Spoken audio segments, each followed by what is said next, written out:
Live হচ্ছে না রে। হ্যালো হ্যালো হ্যালো এভরিওয়ান, কি অবস্থা সবার? কেমন আছেন আপনারা? সবাইকে স্বাগত জানাচ্ছি আমাদের আজকের গুণগত রসায়নের 2 নাম্বার লেকচারে। সবাই তাড়াতাড়ি চলে এসো।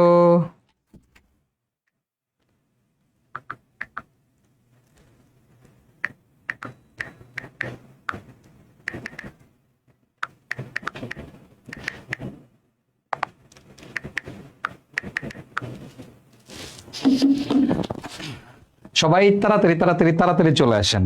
ওকে, আমাকে ঠিকঠাক মতো শুনতে পাওয়া যাচ্ছে কিনা এবং আমাকে দেখা যাচ্ছে কিনা একটু কমেন্ট করে জানাই দিবা প্লিজ। সবকিছু ঠিক আছে কিনা, সাউন্ড ঠিক আছে কিনা, সবকিছু দেখা যাচ্ছে কিনা ঠিক মতো, সবাই একটু তাড়াতাড়ি কমেন্ট করে জানাই দাও। যদি সবকিছু ঠিকঠাক থাকে তাহলে আমরা এখন আমাদের ক্লাসটা ইনশাল্লাহ শুরু করে দিব। ওকে, লেটস গো। ওয়ালাইকুম আসসালাম। আলহামদুলিল্লাহ আমি ভালো আছি, তোমরা কেমন আছো? তোমাদের কি অবস্থা? ওকে, আজকের ক্লাসটা মজা হবে, খুবই ইন্টারেস্টিং হবে, মজা হবে। সবাই সবকিছু আশা করি ইনশাল্লাহ বুঝতে পারবা, সো টেনশন করার কোনো প্রয়োজন নাই। জাস্ট মনোযোগ সহকারে ক্লাসটা করবা, ঠিক আছে? মনোযোগ সহকারে ক্লাস করবা, তাহলেই হবে, কোনো অসুবিধা নাই। তো তোমার যে ফ্রেন্ডসরা আছে, ফ্রেন্ডসদেরকে মেনশন করে দাও, যারা তোমার সাথে এই কোর্সে ভর্তি হয়েছে সবাইকে মেনশন করে দাও। আর সবাই মিলে একসাথে আমরা ক্লাসটা এখন শুরু করে দিব। ওকে, আজকে তোমাদের একটা এক্সট্রা ক্লাস হচ্ছে। এক্সট্রা ক্লাস কেন? কারণ আগে একটা দিন ক্লাস তোমাদের নিতে পারি নাই আমরা, ওই যে মাইলস্টোনের ইনসিডেন্টের কারণে। তোমরা জানো যে আমরা আসলে একদিন ক্লাস অফ রাখছিলাম, সো দ্যাটস ওয়াই তোমাদের ক্লাসটা সেদিন হয়নি। তো সেই ক্লাসটাই হচ্ছে আজকে নিয়ে নিচ্ছি। আজকে ফ্রাইডেতে এক্সট্রা স্লট আছে, ফাঁকা আছে, সো দ্যাটস ওয়াই নিয়ে নিচ্ছি। তো যেন তোমরা হচ্ছে পিছায় না যাও, ঠিক আছে? তোমরা যেন পিছিয়ে না পড়ো, এই জন্য আজকে ক্লাসটা নিয়ে ফেলতেছি। চলো তো শুরু করব আমরা আমাদের আজকের গুণগত রসায়নের 2 নাম্বার পর্ব। তো আজকের লেকচারে আমরা কি দেখব? গতদিন আমরা আসলে পার্টিকেল মানে কণিকা নিয়ে, একটা পরমাণুর ভিতরে কি কি থাকে সেটা নিয়ে আলোচনা করছিলাম। পরমাণুর মধ্যে যারা থাকে, পরমাণু যে জিনিসগুলো নিয়ে গঠিত, তাদেরকে আমরা বলি হচ্ছে পার্টিকেল। কোন একটা পরমাণু যে জিনিস নিয়ে গঠিত তাকে আমরা কি বলি? পার্টিকেল বলি, ঠিক আছে?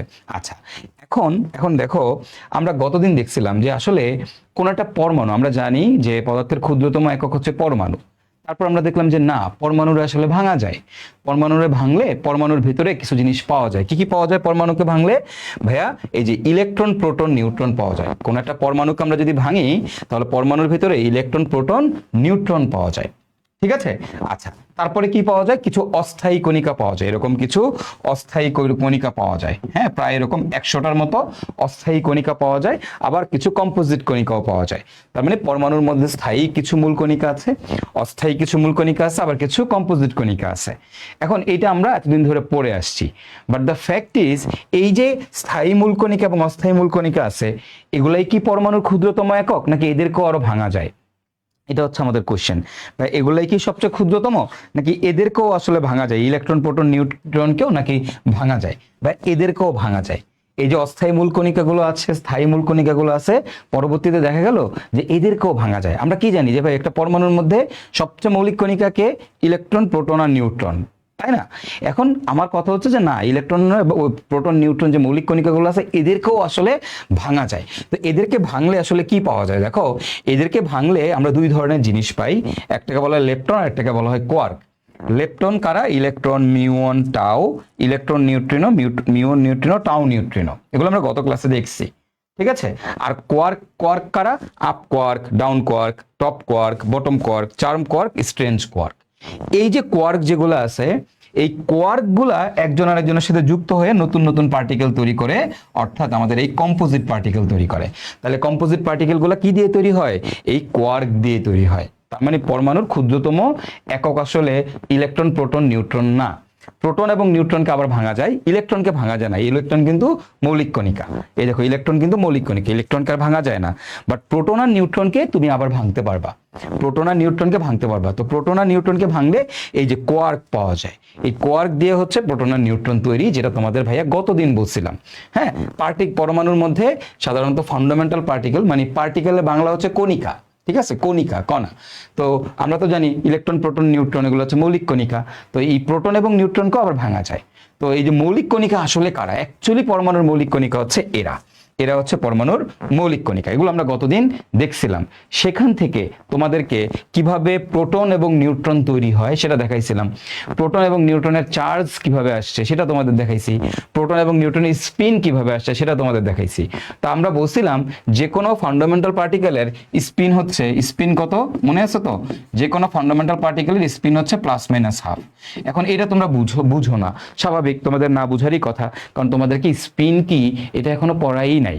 তো গতদিন আমরা স্পিন বলছিলাম যে এটার স্পিন +-1/2, তার মানে ইলেকট্রনের স্পিন কত? +-1/2। তাহলে কোয়ার্কের স্পিন কত? +-1/2। এবং আমরা সেখান থেকে ক্যালকুলেশন করে তোমাদের দেখাইছিলাম আমাদের প্রোটন এবং নিউট্রনের স্পিনও +-1/2। এখন হোয়াট ইজ স্পিন? এই হাফ দিয়ে কি বুঝায়, প্লাস মাইনাস দিয়ে কি বুঝায়? তো আমরা আসলে এখন স্পিন নিয়ে আজকের ক্লাসে আলোচনা করব। এগুলো আমরা গতদিন দেখে আসছি, এই জিনিসগুলো গত ক্লাসে তোমাদেরকে পড়াইছিলাম, গত ক্লাসে তোমাদেরকে একটু হালকা ধারণা দিছিলাম। এমন না যে এই টপিকের উপর তোমার একেবারে মহাসাগর হয়ে যেতে হবে, ঈশ্বরচন্দ্র বিদ্যাসাগর হয়ে যেতে হবে, এরকম না। জাস্ট তোমাকে আইডিয়া দেওয়ার জন্য, একটু বুঝার জন্য যে ভাই জিনিসগুলোর আরো কত ভিতরে আছে, ভিতরে আরো কি কি জিনিস আছে। জাস্ট তুমি দেখো, শুরুতেই যদি তুমি একটু প্রোটন এবং নিউট্রন সম্পর্কে জানো যে আসলে প্রোটন আর নিউট্রনও মৌলিক কণিকা না, প্রোটন আর নিউট্রনকেও ভাঙলে কোয়ার্ক পাওয়া যায়, এবং তুমি যদি এটা জানো যে আসলে কিভাবে এদের চার্জ +1 হইলো, কিভাবে এদের চার্জ 0 হইলো, বা এদের স্পিন কেমনে +-1/2 হইলো, এই ছোট ছোট জিনিসগুলো যদি একটু ক্যাচ করতে পারো, একটু বুঝো, তাইলেই হবে, কোনো সমস্যা নেই। হ্যাঁ, তো আজকের ক্লাসে আমরা বেসিক্যালি হচ্ছে স্পিন নিয়ে আলোচনা করব। স্পিন কি? তো তুমি দেখবা, তুমি যখন গুণগত রসায়ন পড়া শুরু করবা, দেখবা প্রায় জায়গায় ইলেকট্রনের স্পিন +-1/2 লিখতেছে। কোয়ান্টাম সংখ্যায় গেলে পুরোটাই তো এটা, পুরাটাই এটা। এবং তোমার কেমিস্ট্রি বইয়ে সবচেয়ে বেশি যেই জিনিসটা তুমি ইউজ করো সেটা হচ্ছে ইলেকট্রনের স্পিন +-1/2। তুমি দেখবা সবচেয়ে বেশি পুরো কেমিস্ট্রিতে সবচেয়ে বেশি যেই শব্দটা তুমি ইউজ করবা, যে লাইনটা তুমি সবচেয়ে বেশি ইউজ করবা, সেটা হচ্ছে ইলেকট্রনের স্পিন +-1/2। এখন এই যে ইলেকট্রনের স্পিন +-1/2, স্পিন জিনিসটা কি, হাফ কি, +- কি, এই জিনিসগুলা কি? শোনো, তুমি যখন কলেজে উঠবা, কলেজে যাওয়ার পর তোমার বিভিন্ন স্যারের কাছে পড়বা, তোমার কলেজের টিচারদের কাছে পড়বা, অনলাইনে পড়বা, বিভিন্ন সময় বিভিন্ন জায়গায় তোমরা দেখবা, এবং most of the case, maximum জায়গায় 99% ক্ষেত্রে স্পিনের ভুল ডেফিনেশন তোমাকে শেখাবে। স্পিন কি এটা 99% ক্ষেত্রে তোমাকে ভুল ব্যাখ্যা দেওয়া হবে, এবং ভুল জিনিস শেখানো হবে। তো আজকে তোমাদেরকে অ্যাকচুয়ালি স্পিন মানে কি, স্পিন বলতে কি বোঝায়, স্পিন কিভাবে আসে, এই জিনিসগুলো তোমাদেরকে বুঝাবো। ওকে, সো লেটস ডু ইট। হ্যাঁ, আসো এবার চিন্তা করো একদম সহজ ভাষায়। তুমি মনে করো কিছু জানো না, তুমি মনে করো শিশু, তুমি মনে করো বাচ্চা, কোনো সমস্যা নাই, তুমি এখান থেকেই পড়া শুরু করবা। ওকে, চলো শুরু করি। প্রথমেই বলছে অবজারভার অবজেক্টকে যতবার ঘুরলে আইডেন্টিফাই করতে পারে তার ব্যস্ত সংখ্যাকে স্পিন বলে। অবজারভার অবজেক্টকে যতবার ঘুরলে আইডেন্টিফাই করতে পারে তার ব্যস্ত সংখ্যাকে স্পিন বলে। এখন সবার আগে আমরা একটু ছোট ছোট জায়গায় করে মানে এগুলোকে ভাগ করে দেখি জিনিসগুলো কোনটা দিয়ে কি মিন করে। প্রথমেই হচ্ছে ব্যস্ত সংখ্যা, আমরা এই জিনিসটাকে একটু হাইলাইট করি, ব্যস্ত সংখ্যা। এখন ব্যস্ত সংখ্যা জিনিসটা আসলে কি, ব্যস্ত সংখ্যা বলতে আসলে কি বোঝায়? ঠিক আছে, ব্যস্ত সংখ্যা মানে হচ্ছে কোনো একটা সংখ্যার উল্টা সংখ্যা, হ্যাঁ, যদি তোমাকে বলা হয় 5, তাহলে 5 এর ব্যস্ত সংখ্যা কি হবে জানো? 5 এর ব্যস্ত সংখ্যা হবে 5 এর ব্যস্ত সংখ্যা কি? ব্যস্ত সংখ্যা হচ্ছে উল্টাটা 1/5। ঠিক আছে, তাহলে ভাইয়া 5 এর ব্যস্ত সংখ্যা কি? 5 এর ব্যস্ত সংখ্যা হচ্ছে 1/5।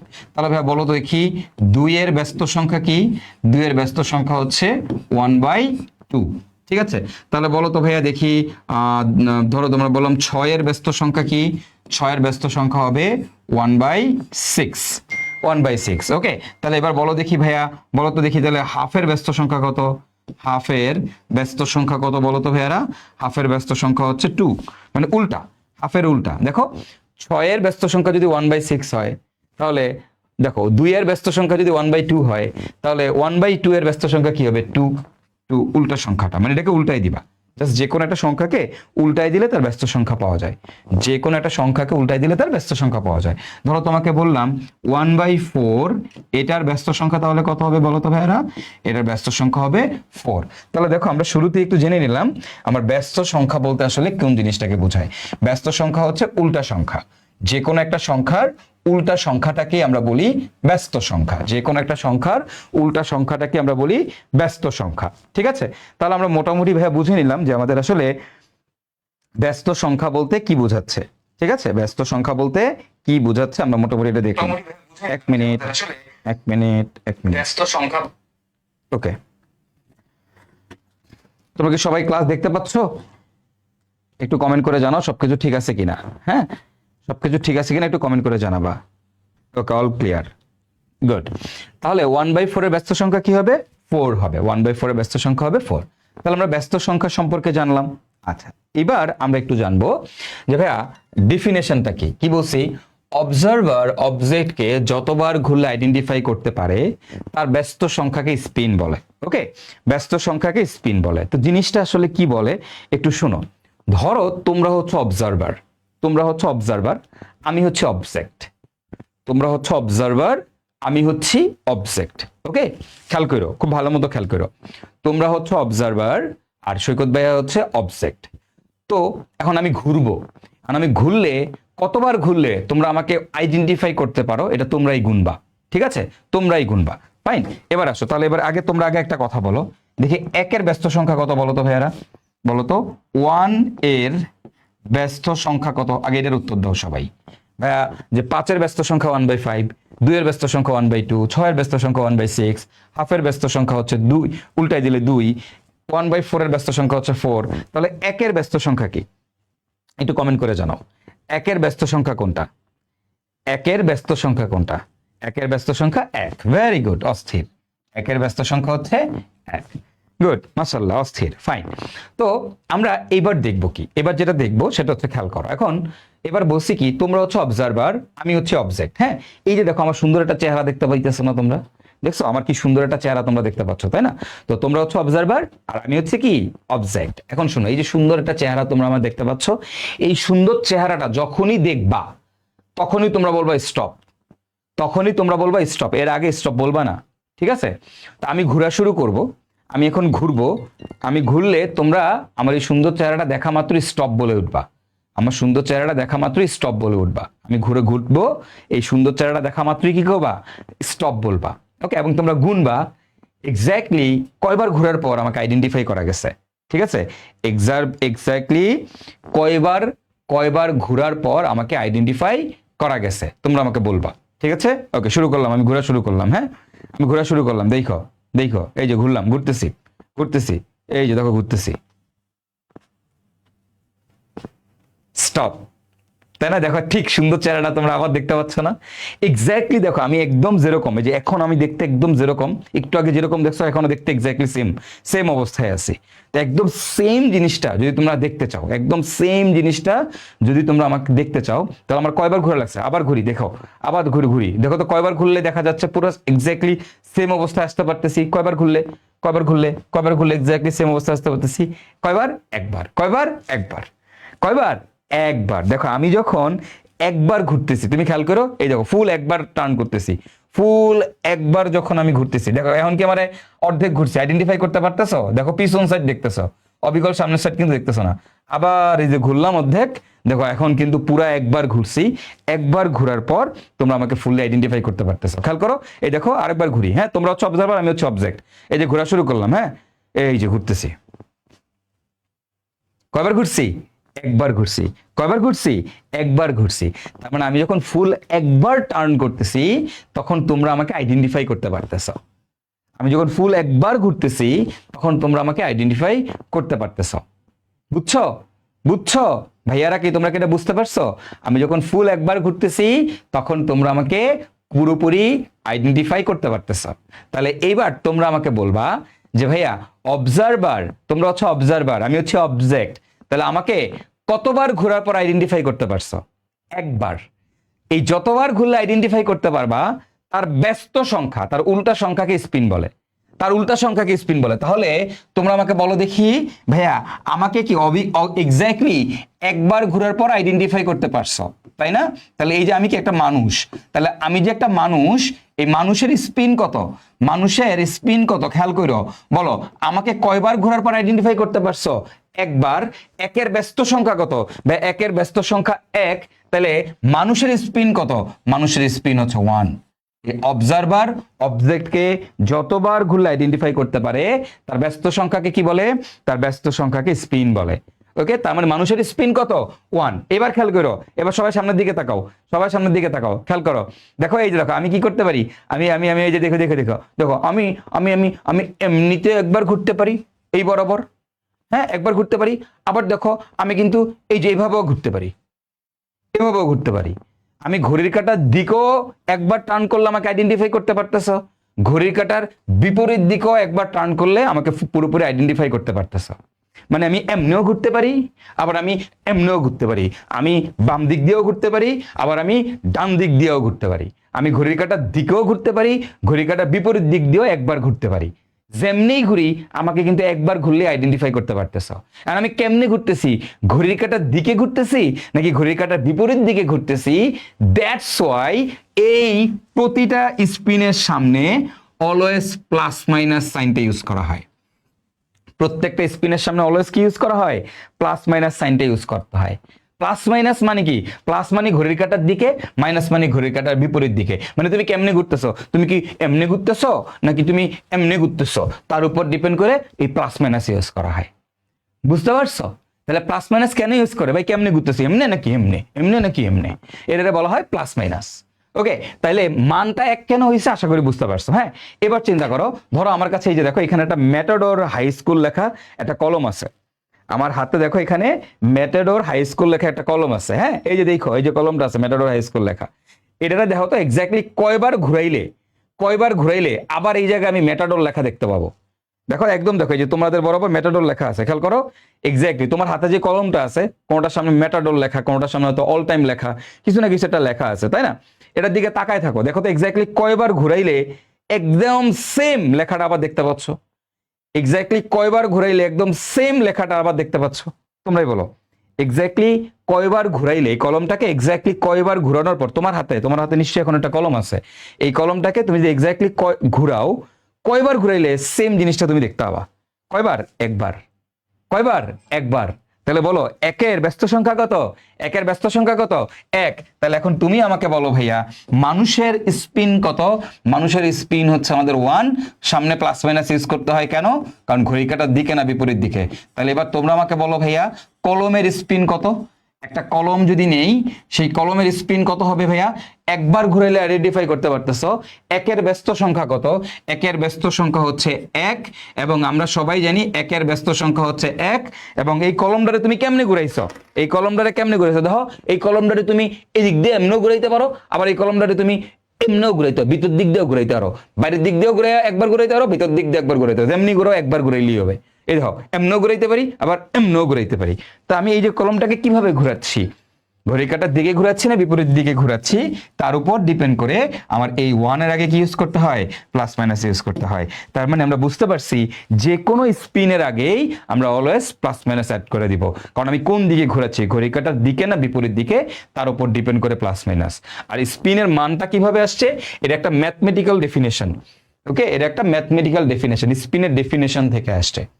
ওকে, আশা করি এইটুক তোমরা সবাই বুঝছো, এইটুক বুঝতে কারো কোনো সমস্যা হওয়ার কথা না। ভেরি গুড, সবাই সঠিক উত্তর দিচ্ছ, খুবই ভালো লাগতেছে দেখে। ওকে, সবাই সঠিক উত্তর দিচ্ছ দেখে খুবই ভালো লাগছে। হ্যাঁ, এবার আসো, এখন এখন এবার তুমি খেয়াল করো, এবার তুমি খেয়াল করো, আসো চলো। এখন তোমার আমি বললাম যে মনে করো আমার কাছে একটা লাইক কি আছে, ধরো রুবিক্স কিউব আছে যার 4 সাইড দেখতে সেম। ওকে, আমার কাছে একটা কিউব আছে, কিউব কি আছে, কিউব। ওকে, কিউব সব সাইড দেখতে একই রকম। মনে করো আমার কাছে একটা কিউব আছে যার সব সাইড দেখতে একই রকম, একটা রুবিক্স কিউব। মনে করো একটা রুবিক্স কিউব তোমরা সবাই চিনো, রুবিক্স কিউবকে তোমরা সবাই কিন্তু চিনো, রুবিক্স কিউব তোমাদের বাসায় আছে, পড়ার টেবিলে আছে, অনেকের পড়ার টেবিলে হয়তো রুবিক্স কিউব আছে। এন্ড রুবিক্স কিউবের মধ্যে আমরা জানি অনেকগুলো কালার থাকে, তাই না? এখন মনে করো রুবিক্স কিউবের সবগুলোই সাদা, মানে সব সাদা, এই পাশও সাদা, এই পাশও সাদা, এই পাশও সাদা, এই পাশও সাদা, এই পাশও সাদা, নিচের পাশও সাদা। ঠিক আছে, একটা রুবিক্স কিউবের কথা চিন্তা করো, যে রুবিক্স কিউবের সব পাশের কালার সেম, এক্স্যাক্টলি সেম, ওকে, তুমি জাস্ট ইমাজিন করো, এটা তো আমার সামনে নাই, সামনে থাকলে দেখাইতে পারতাম। মনে করো এই যে, মনে করো আমার কাছে এটা একটা কিউব, ঠিক আছে, এই যে এটা একটা কিউব, এটা একটা কিউব, একটু খেয়াল করো, এটা একটা কিউব। এখন এই কিউবের মনে করো এই পাশও কালা, এই উপরেও কালো, এই পাশেও কালো, এই সাইডেও কালো, এই সাইডেও কালো, নিচেও কালো।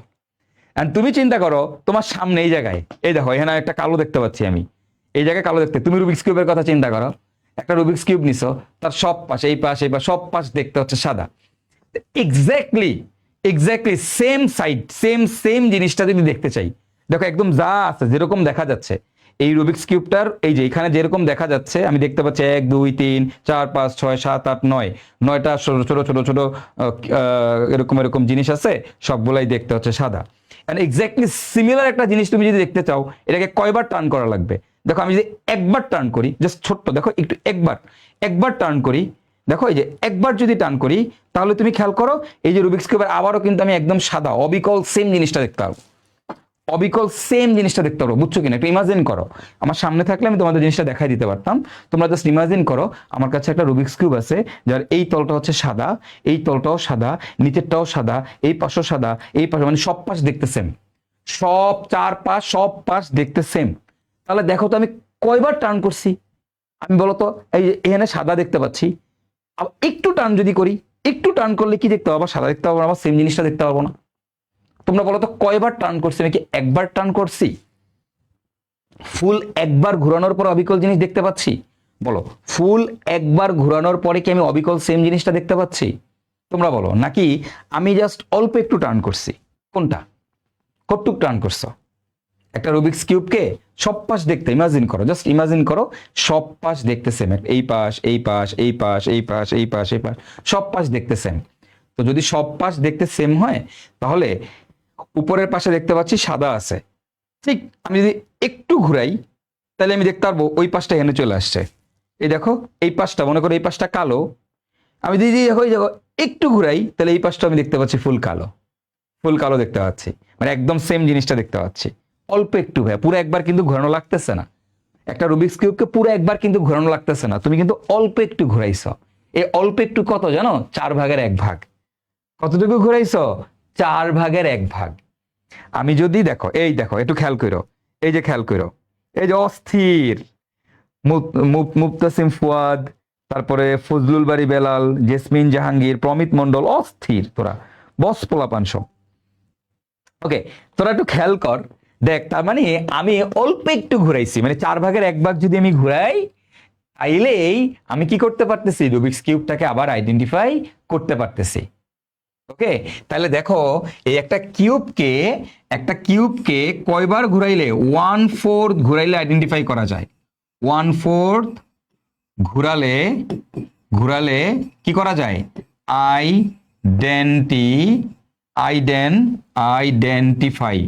আইডেন্টিফাই করা যায়। যদি 1/4 ঘুরাইলে আইডেন্টিফাই করা যায়, তাহলে তার স্পিন কত হবে বলো?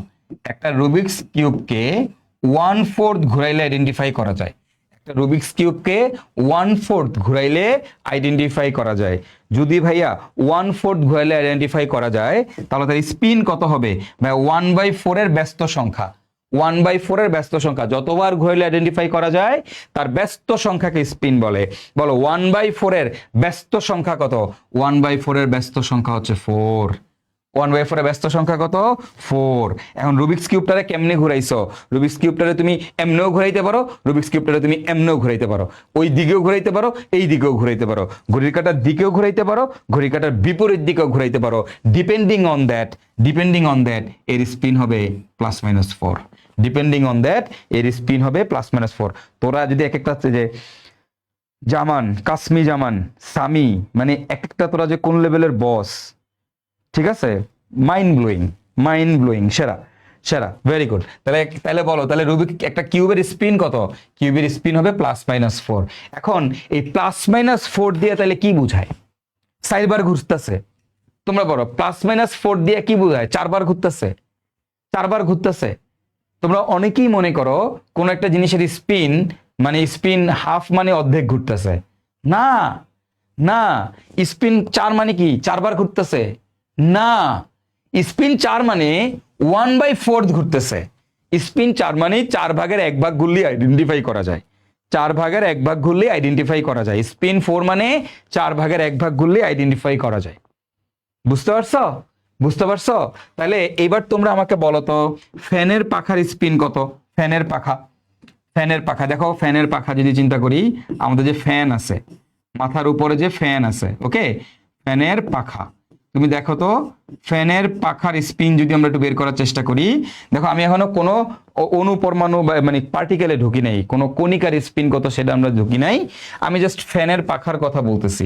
বলো তো একটা ফ্যানের পাখা, ফ্যান ফ্যান ফ্যান, বাংলায় লিখি, ইংলিশে লিখি ফ্যান, FAN, ফ্যান, ফ্যানের পাখা। বলো তো তোমার মাথার উপরে দেখো, প্রত্যেকের মাথার উপরে একটা করে ফ্যান আছে, এখন ঘুরতেছে, যদিও ফ্যানটা ঘুরতেছে। দেখো তো ফ্যানের মধ্যে কয়টা পাখা থাকে? কয়টা পাখা থাকে তোমরা বললো তো? ফ্যানের মধ্যে 3টা পাখা থাকে। ফ্যানের মধ্যে 3টা পাখা থাকে। দেখবা একটা ফ্যান যদি দেখতে এরকম হয়, এই দেখো এরকম, এর এর দেখবা 3টা পাখা আছে, এইদিকে একটা, এইদিকে একটা, ওই ভিতরের দিকে একটা, 3টা পাখা আছে একটা ফ্যানের মধ্যে, তাই না? ফ্যানের মধ্যে 3টা পাখা আছে। এখন তোমরা বলো তো ফ্যানের মধ্যে যদি 3টা পাখা থাকে, 3টা পাখা দেখতে সেম কিনা, নাকি একটা বড়, একটা ছোট, একটা বাঁকা, একটা সোজা, একটা এক এক রকম? তোমরা বলো একটা ফ্যানের পাখা, তোমার মাথার উপরে যে ফ্যানের পাখা আছে, এটা দেখতে কেমন? তিনটাই দেখতে, 3টা পাখাই দেখতে কেমন? এক্স্যাক্টলি অবিকল সেম।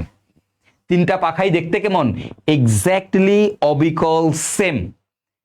ফ্যানের পাখা 3টা এক্স্যাক্টলি অবিকল সেম। এখন মনে করো তোমার এই মাথা বরাবর একটা এক পাখা আছে, ফ্যানের তো 3টা পাখা, একটা পাখা এই মাথা বরাবর আছে, আমার একদম মাথা বরাবর একটা পাখা আছে।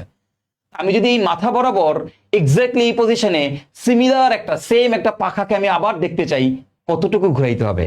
1/3 ঘুরাইতে হবে। কতটুকু ঘুরাইতে হবে? 1/3। তার মানে একটা ফ্যানের পাখাকে তুমি যদি 1/3, 1 বাই, এই যে 1/4, আচ্ছা 1/3 ঘুরালে আইডেন্টিফাই করা যায়। যেহেতু 1/3 ঘুরালে আইডেন্টিফাই করা যায়, তাহলে এটার স্পিন কত হবে বলো? এটার স্পিন কত হবে? এটার স্পিন হবে প্লাস মাইনাস, বাকিটা তোমরা সবাই পারবা, +-3। বাকিটা তোমরা সবাই পারবা +-3। তাহলে ফ্যানের পাখার স্পিন কত? ফ্যানের পাখার স্পিন কত? ফ্যানের পাখার স্পিন হচ্ছে +-3। বুঝতে পারছো? বুঝতে পারছো? আশা করি সবাই বুঝতে পারছো। হ্যাঁ, আচ্ছা এবার দেখি তোমরা আমাকে এই একটা জিনিস বুঝো কিনা, একটু আমাকে এটা উত্তর দিবা। হ্যাঁ বলো তো, একটু বললো তো, তোমরা আমাকে বলবা কোন একটা জিনিসের স্পিন, মানে ধরো কোন একটা জিনিসকে 0 বার ঘুরাইলে আইডেন্টিফাই করা যায়, বা ধরো কোন একটা জিনিসকে 0 বার, এর 0 এর ব্যস্ত সংখ্যা কত? আগে এটা বলো।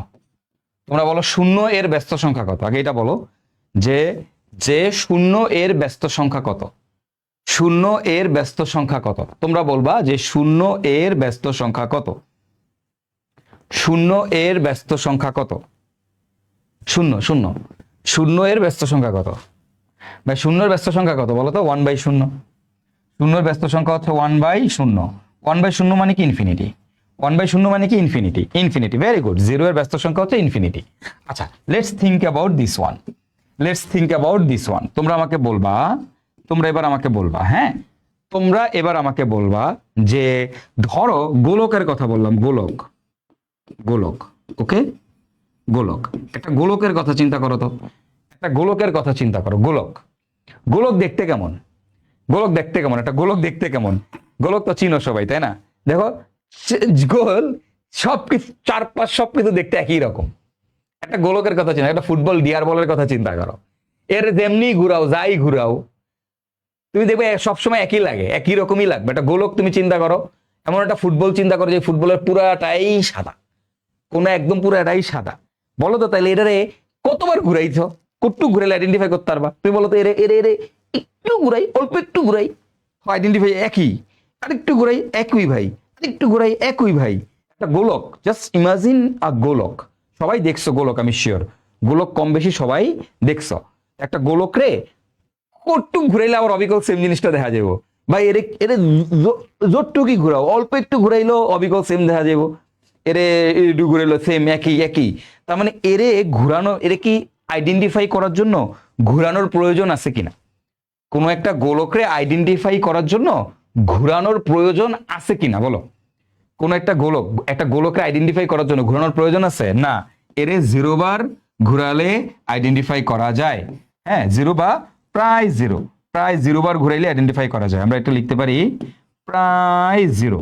এই প্রায় জিরোকে এভাবে লেখে প্রায় জিরো বার ঘুরাইলে আইডেন্টিফাই করা যায়। তাহলে জিরো এর ব্যস্ত সংখ্যা কত? জিরো এর ব্যস্ত সংখ্যা হচ্ছে ইনফিনিটি। তাহলে আমার এটার স্পিন কত হবে? এটার স্পিন হবে ইনফিনিটি। স্পিন কত? ইনফিনিটি। তাহলে গোলকের স্পিন হচ্ছে ইনফিনিটি। এখন গোলকটারে অল্প একটু কেমনে ঘুরাইছো, এমনি না এমনি, কোন দিকে অল্প একটু ঘুরাইছো, এটার উপর ডিপেন্ড করে আমরা এটাকে বলবো হচ্ছে প্লাস মাইনাস ইনফিনিটি। তার মানে কোনো একটা গোলকের স্পিন হবে প্লাস মাইনাস ইনফিনিটি। এখন এটা মানে কি? একটা গোলকের স্পিন প্লাস মাইনাস ইনফিনিটি মানে কি? এটা ইনফিনিটি বার ঘুরে। কোন একটা গোলকের স্পিন প্লাস মাইনাস ইনফিনিটি মানে কি? এটা ইনফিনিটি বার ঘুরে। ইনফিনিটি বার ঘুরলে আইডেন্টিফাই করা যায় না। গোলকের spin plus minus infinity means হচ্ছে এটা আইডেন্টিফাই করার জন্য ঘুরানোরই প্রয়োজন হয় না। এটা আইডেন্টিফাই করার জন্য ঘুরানোরই প্রয়োজন হয় না। একটু ঘুরাইলে এটা আইডেন্টিফাই করা যায়। বুঝছো? So that's the thing. এটাই আমরা বলি গোলকের স্পিন হচ্ছে আমাদের প্রায় শূন্য, প্রায় জিরো বার আইডেন্টিফাই করলে তোমার ঘুরাইলে আইডেন্টিফাই করা যায়। ওকে, তাহলে মানুষের স্পিন কি আমরা জানি? মানুষকে কতবার ঘুরাইলে? একবার ঘুরালে আইডেন্টিফাই করা যায়। যেহেতু মানুষকে একবার ঘুরাইলে আইডেন্টিফাই করা যায়, তাই মানুষের স্পিন কত হবে? মানুষের স্পিন হবে আমাদের 1। কত? 1 প্লাস মাইনাস 1, কারণ একের ব্যস্ত সংখ্যা একই, একের ব্যস্ত সংখ্যা 1। ওকে, আবার কলমের ক্ষেত্রে আমরা লিখতে পারি যে একবার ঘুরালে আইডেন্টিফাই করা যায়। সো কলমের জন্য আমাদের স্পিন কত হবে বলো তো? কলমের জন্য স্পিন একের ব্যস্ত সংখ্যা কত? 1। তাহলে কলমের স্পিনও হবে প্লাস মাইনাস 1। আশা করি সবাই বুঝতে পারছো। ঠিক আছে? ওকে, এখন এবার তোমরা আমাকে বলবা, এবার উল্টাটা। এবার তোমরা আমাকে বলো, মনে করো এমন একটা পার্টিকেলের কথা চিন্তা করো, যেই পার্টিকেলটারে তুমি আজ পর্যন্ত দেখো নাই, কিন্তু তুমি জানো যে এর কিছু বৈশিষ্ট্যের কারণে তুমি জানো যে এই ঘুরে। এর কিছু বৈশিষ্ট্যের কারণে তুমি জানো যে এ ঘুরে। ঠিক আছে? এবার উল্টাটা চিন্তা করো। হ্যাঁ, এভাবে চিন্তা করো তুমি, যে এমন একটা পার্টিকেল, তুমি জানো যে একটা পার্টিকেল অসংখ্যবার ঘুরতেছে। মানে ঘুরতে, আমি জানি যে একটা পার্টিকেল ঘুরতেছে, হ্যাঁ ঘুরতেছে, কিন্তু আমি এখন পর্যন্ত দেখতে পাইতেছি না। মনে করো যে আমি একটা অনুবীক্ষণ, একটা যন্ত্র নিয়ে আমি বসে আছি, বুঝছো? হ্যাঁ দেখুম কোন একটা কণারে আমি দেখবো পরমাণুর ভিতরে, এই যে বয়ে আছি অনুবীক্ষণ যন্ত্র নিয়ে বয়ে আছি, দেখুম আমি জানি ওই ঘুরতেছে, কিন্তু এখন পর্যন্ত আজ পর্যন্ত আমি দেখতে পাইতেছি না। কিন্তু আমি জানি হ্যাঁ ঘুরে। আমি বয়াসি তো বয়াসি, কিন্তু মামা আমি ওস্তাদরে দেখতে পাইতেছি না। কিন্তু আমি তার কিছু বৈশিষ্ট্যের কারণে আমি জানি যে তার কি আছে। তার কিছু বৈশিষ্ট্যের কারণে জানি সে ঘুরে। ঠিক আছে? আমি জানি সে ঘুরে। তাহলে এখন এই যে আমি বসে আছি, হ্যাঁ আমি বসে আছি তারা দেখার জন্য, ইলেকট্রন ওই ধর একটা কণারে দেখার জন্য আমি যে বসে আছি, বছরের পর বছর ধরে বসে আছি, কিন্তু তারা দেখতে পাইতেছি না, তারা আইডেন্টিফাই করতে পারতেছি না। তাহলে বলো তো সে কতবার ঘুরতেছে? বলো সে কতবার ঘুরতেছে? কোনো একটা কণা কতবার ঘুরতেছে? একটা কণারে আমি দেখালে বয়ে রয়েছি, একটা পার্টিকেল বা কণারে আমি দেখার জন্য বসে আছি, বসে আছি, কিন্তু তারা দেখতে পাইতেছি না। সে কতবার ঘুরতেছে? অসংখ্যবার ঘুরতেছে না ভাইয়া? সে অসংখ্যবার ঘুরতেছে। তাহলে আমি যদি বলি যে কোনো একটা কণাকে আইডেন্টিফাই করা যাচ্ছে না, মানে অসংখ্যবার ঘুরলে আইডেন্টিফাই করা যায়, কোন একটা কণা অসংখ্যবার ঘুরতেছে। তোমার আমি বললাম, এখন যদি কোন একটা কণা যদি কেউ অসংখ্যবার ঘোরার পরেও আইডেন্টিফাই করা না যায়, অসংখ্যবার ঘুরলে, মানে কোনো একটা কণাকে ঘুরলে আইডেন্টিফাই করা যায়, বা কোনো একটা কণাকে আইডেন্টিফাই করা না যায়, তার মানে সে অসংখ্যবার ঘুরতেছে। হ্যাঁ, যদি কেউ অসংখ্যবার ঘুরলে আইডেন্টিফাই ওকে, আইডেন্টিফাই করা যায়, কোনো একটা কণা অসংখ্যবার ঘুরলে যদি আইডেন্টিফাই করা যায়, মানে অসংখ্যবার ঘুরলে আইডেন্টিফাই করা যায় বলতে বোঝাচ্ছি এখন পর্যন্ত আইডেন্টিফাই করতেই পারি নাই, এই জন্যই তো বলতেছি অসংখ্যবার, এই জন্যই তো বলতেছি অসংখ্যবার, তাই না? যদি অসংখ্যবার ঘুরলে মানে ইনফিনিটি বার ঘুরলে আইডেন্টিফাই করা যায়, মানে এখন পর্যন্ত আইডেন্টিফাই করতেই পারি না এই জিনিসটারে, করা যায়, তাহলে তার স্পিন কত হবে বলো তো? তোমরা বলো তো ভাইয়া, তাহলে তার স্পিন কত হবে? ভাই ইনফিনিটির ব্যস্ত সংখ্যা, ইনফিনিটির ব্যস্ত সংখ্যা কত? ইনফিনিটির ব্যস্ত সংখ্যা কত? দেখো জিরো এর ব্যস্ত সংখ্যা ইনফিনিটি, তাহলে ইনফিনিটির ব্যস্ত সংখ্যা কত? ইনফিনিটির ব্যস্ত সংখ্যা কত? জিরো। জিরো কত? জিরো প্লাস মাইনাস জিরো, প্রত্যেকটা স্পিনের সামনে প্লাস মাইনাস দিতে হয়।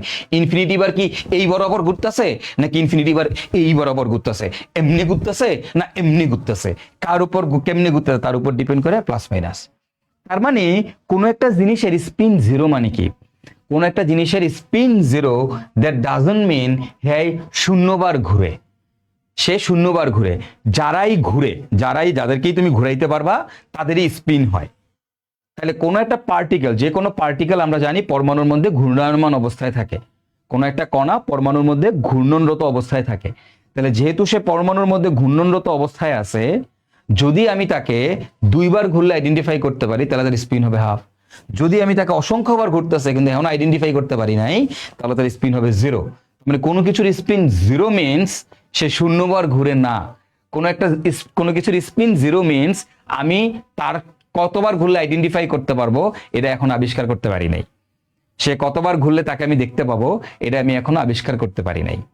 এই যে কতবার ঘুরলে এখন আবিষ্কার করতে পারি না, যে যাদের ক্ষেত্রে স্পিন দেখবা জিরো, তুমি বুঝবা যে আসলে আমি তার এখনো মুভমেন্ট আইডেন্টিফাই করতে পারি নাই। বুঝা গেছে? বুঝা গেছে? গতদিন আমি দেখাইছিলাম কিছু জিনিসের জিরো স্পিন দেখাইছিলাম, তো তোমরা জিরো স্পিন কি তোমরা আসলে বুঝো না, স্বাভাবিক, তোমাদের না বুঝাই স্বাভাবিক। এবং মজার ব্যাপার হচ্ছে এই জিনিসগুলা তুমি সামনে গেলেও বুঝবা না, মানে তুমি যখন সামনে যাবা ম্যাক্সিমাম মানুষই পারবে না, জানে না। এই যে ইলেকট্রনের স্পিন হাফ, তোমার পুরো ইন্টারমিডিয়েট জার্নি জুড়েই তোমার মধ্যে এই জিনিসটা কনফিউশন থেকে যাবে যে ভাই ইলেকট্রনের স্পিন হাফ, এই জিনিস তো বুঝুই না, পড়ে গেছে বাট বুঝো না। বলছি তো কেমিস্ট্রিতে সবচেয়ে বেশি বার তুমি যে জিনিসটা লিখবা সেটা হচ্ছে ইলেকট্রনের spin plus minus half, but তুমি জানোই না যে স্পিন জিনিসটা কি। হ্যাঁ, মুখস্থ করে তো সারা জীবন তোমার মধ্যে কনফিউজ, এবং তুমি বহুত কিছুর ব্যাখ্যা জানতে পারবা না এই জিনিসটা না জানার কারণে, বহুত কিছুর ব্যাখ্যা পাবা না। ওকে, তাহলে এবার আমাকে একটা কথা বলো তো, এবার তোমরা আমাকে কথা বলো তো, এবার তোমরা আমাকে বলবা, হ্যাঁ কোন একটা যে কেউ যদি বলো, কেউ যদি দুইবার ঘুরলে একবার আইডেন্টিফাই করা যায়, কেউ যদি দুইবার ঘুরলে একবার আইডেন্টিফাই করা যায়, একবার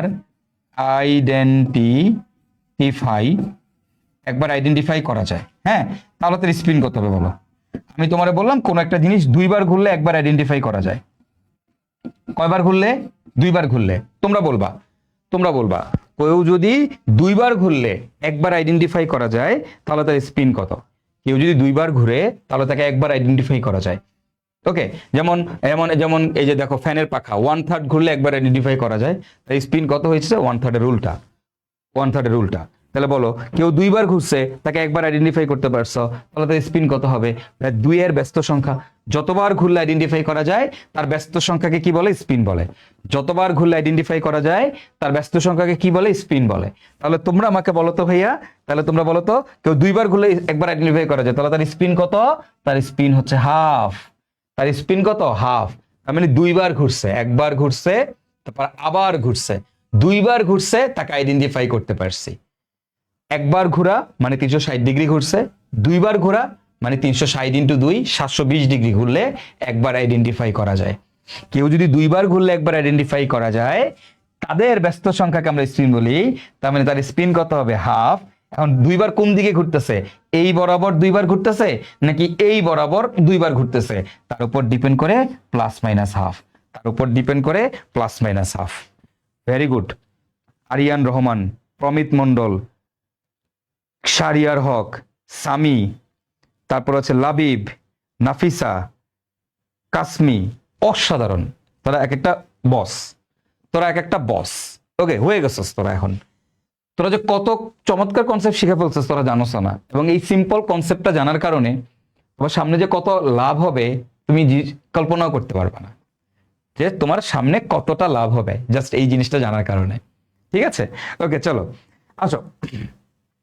তো তাহলে দেখো যে কেউ যদি দুইবার ঘুরলে একবার আইডেন্টিফাই করা যায় তাকে কি বলে, কেউ যদি দুইবার ঘুরলে একবার আইডেন্টিফাই করা যায় তাকে কি বলে, তাকে হচ্ছে আমরা দুইবার তাহলে তার স্পিন কত, তার স্পিন হবে প্লাস মাইনাস হাফ, তার স্পিন কত প্লাস মাইনাস হাফ। ওকে, কেউ যদি দুইবার ঘুরলে একবার আইডেন্টিফাই করা যায়, দুইবার ঘুরলে একবার আইডেন্টিফাই করা যায়, তার স্পিন আসবে প্লাস মাইনাস হাফ।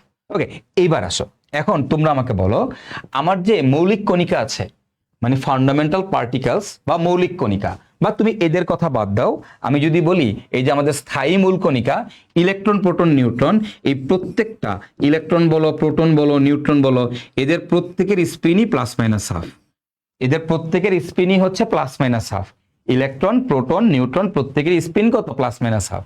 তাহলে এদের প্রত্যেকের স্পিন যদি প্লাস মাইনাস হাফ হয়, তাহলে এখন তোমরা আমাকে বলবা একটা ইলেকট্রনকে কতবার ঘুরলে একবার আইডেন্টিফাই করা যায়, বলো একটা ইলেকট্রনকে কতবার ঘুরলে একবার আইডেন্টিফাই করা যায়, কোনো একটা ইলেকট্রনকে কতবার ঘুরলে একবার আইডেন্টিফাই করা যাবে।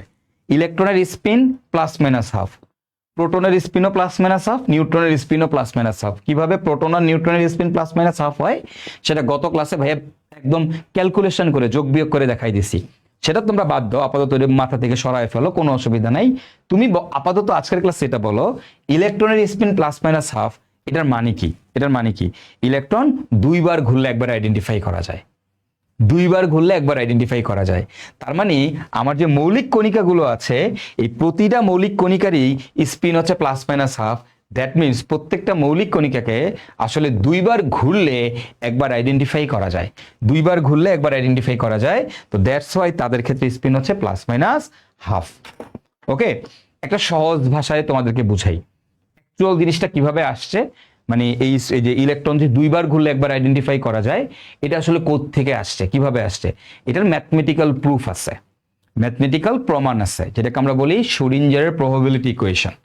শোডিঞ্জারের ইকুয়েশন তোমাদেরকে সামনে শিখাবো, শোডিঞ্জারের ইকুয়েশন কি, ঠিক আছে, সামনে দেখবা আর একটু বড়, মানে আরেকটু পরে এই গুণগত রসায়নের মধ্যেই পড়াবো তোমাদেরকে। তো সেখানে যে শোডিঞ্জারের একটু কঠিন ভাষা, বাট আস্তে আস্তে বুঝবা, যখন শোডিঞ্জার পড়াবো তখন বুঝবা। শোডিঞ্জার হচ্ছে একটা বিজ্ঞানীর নাম, সেই বিজ্ঞানী একটা সমীকরণ দিছে, যে সমীকরণটা তোমাদেরকে 4-5টা ক্লাসের পরে পড়াবো। তখন ওই সমীকরণে গিয়ে দেখবা ওই সমীকরণটাকে সলভ করলে ওইখান থেকে আমরা যখন শোডিঞ্জারের প্রবাবিলিটি ইকুয়েশনটা সলভ করি সেখান থেকে দেখা যায় যে আমাদের এই মানটা আসে 720 ডিগ্রি, 720 ডিগ্রি। তো 720 ডিগ্রি মানে কত, 360 গুণন 2, তা একবার ঘোরা মানে কত, 360 ডিগ্রি, তাহলে দুইবার ঘোরা মানে কত, 720 ডিগ্রি। তো সেখান থেকে আমরা আসলে এই জিনিসগুলোর উত্তর বের করতে পারি। ঠিক আছে, একজন কমেন্ট করছে ভাই এটা কেমনে আবিষ্কার করছে, কে জানি কমেন্ট করছে, ওই যে ফজলুল বাড়ি বেলাল, এটা মোস্ট প্রবাবলি ওর বাবার আইডি, কিভাবে আবিষ্কার হইলো, হ্যাঁ আবিষ্কার কেমন হয়েছে এটা পরে বুঝবা। আসো, আশা করি একটু বুঝছো। হ্যাঁ, এখন একটু একটা সহজ ব্যাখ্যা দিই তোমাদেরকে, হ্যাঁ, যে জাস্ট একটু ফিল করার জন্য একটা সহজ ব্যাখ্যা দিই। মনে করো এখানে আমি আছি, ওকে, এখানে আমি আছি, এইখানে একটা আয়না দিয়ে দিছি, বলো এই জায়গায় একটা আয়না দিয়ে দিছি, আয়না আয়না আয়না দিছি, তাহলে এখানে কে আছে, আমি আছি।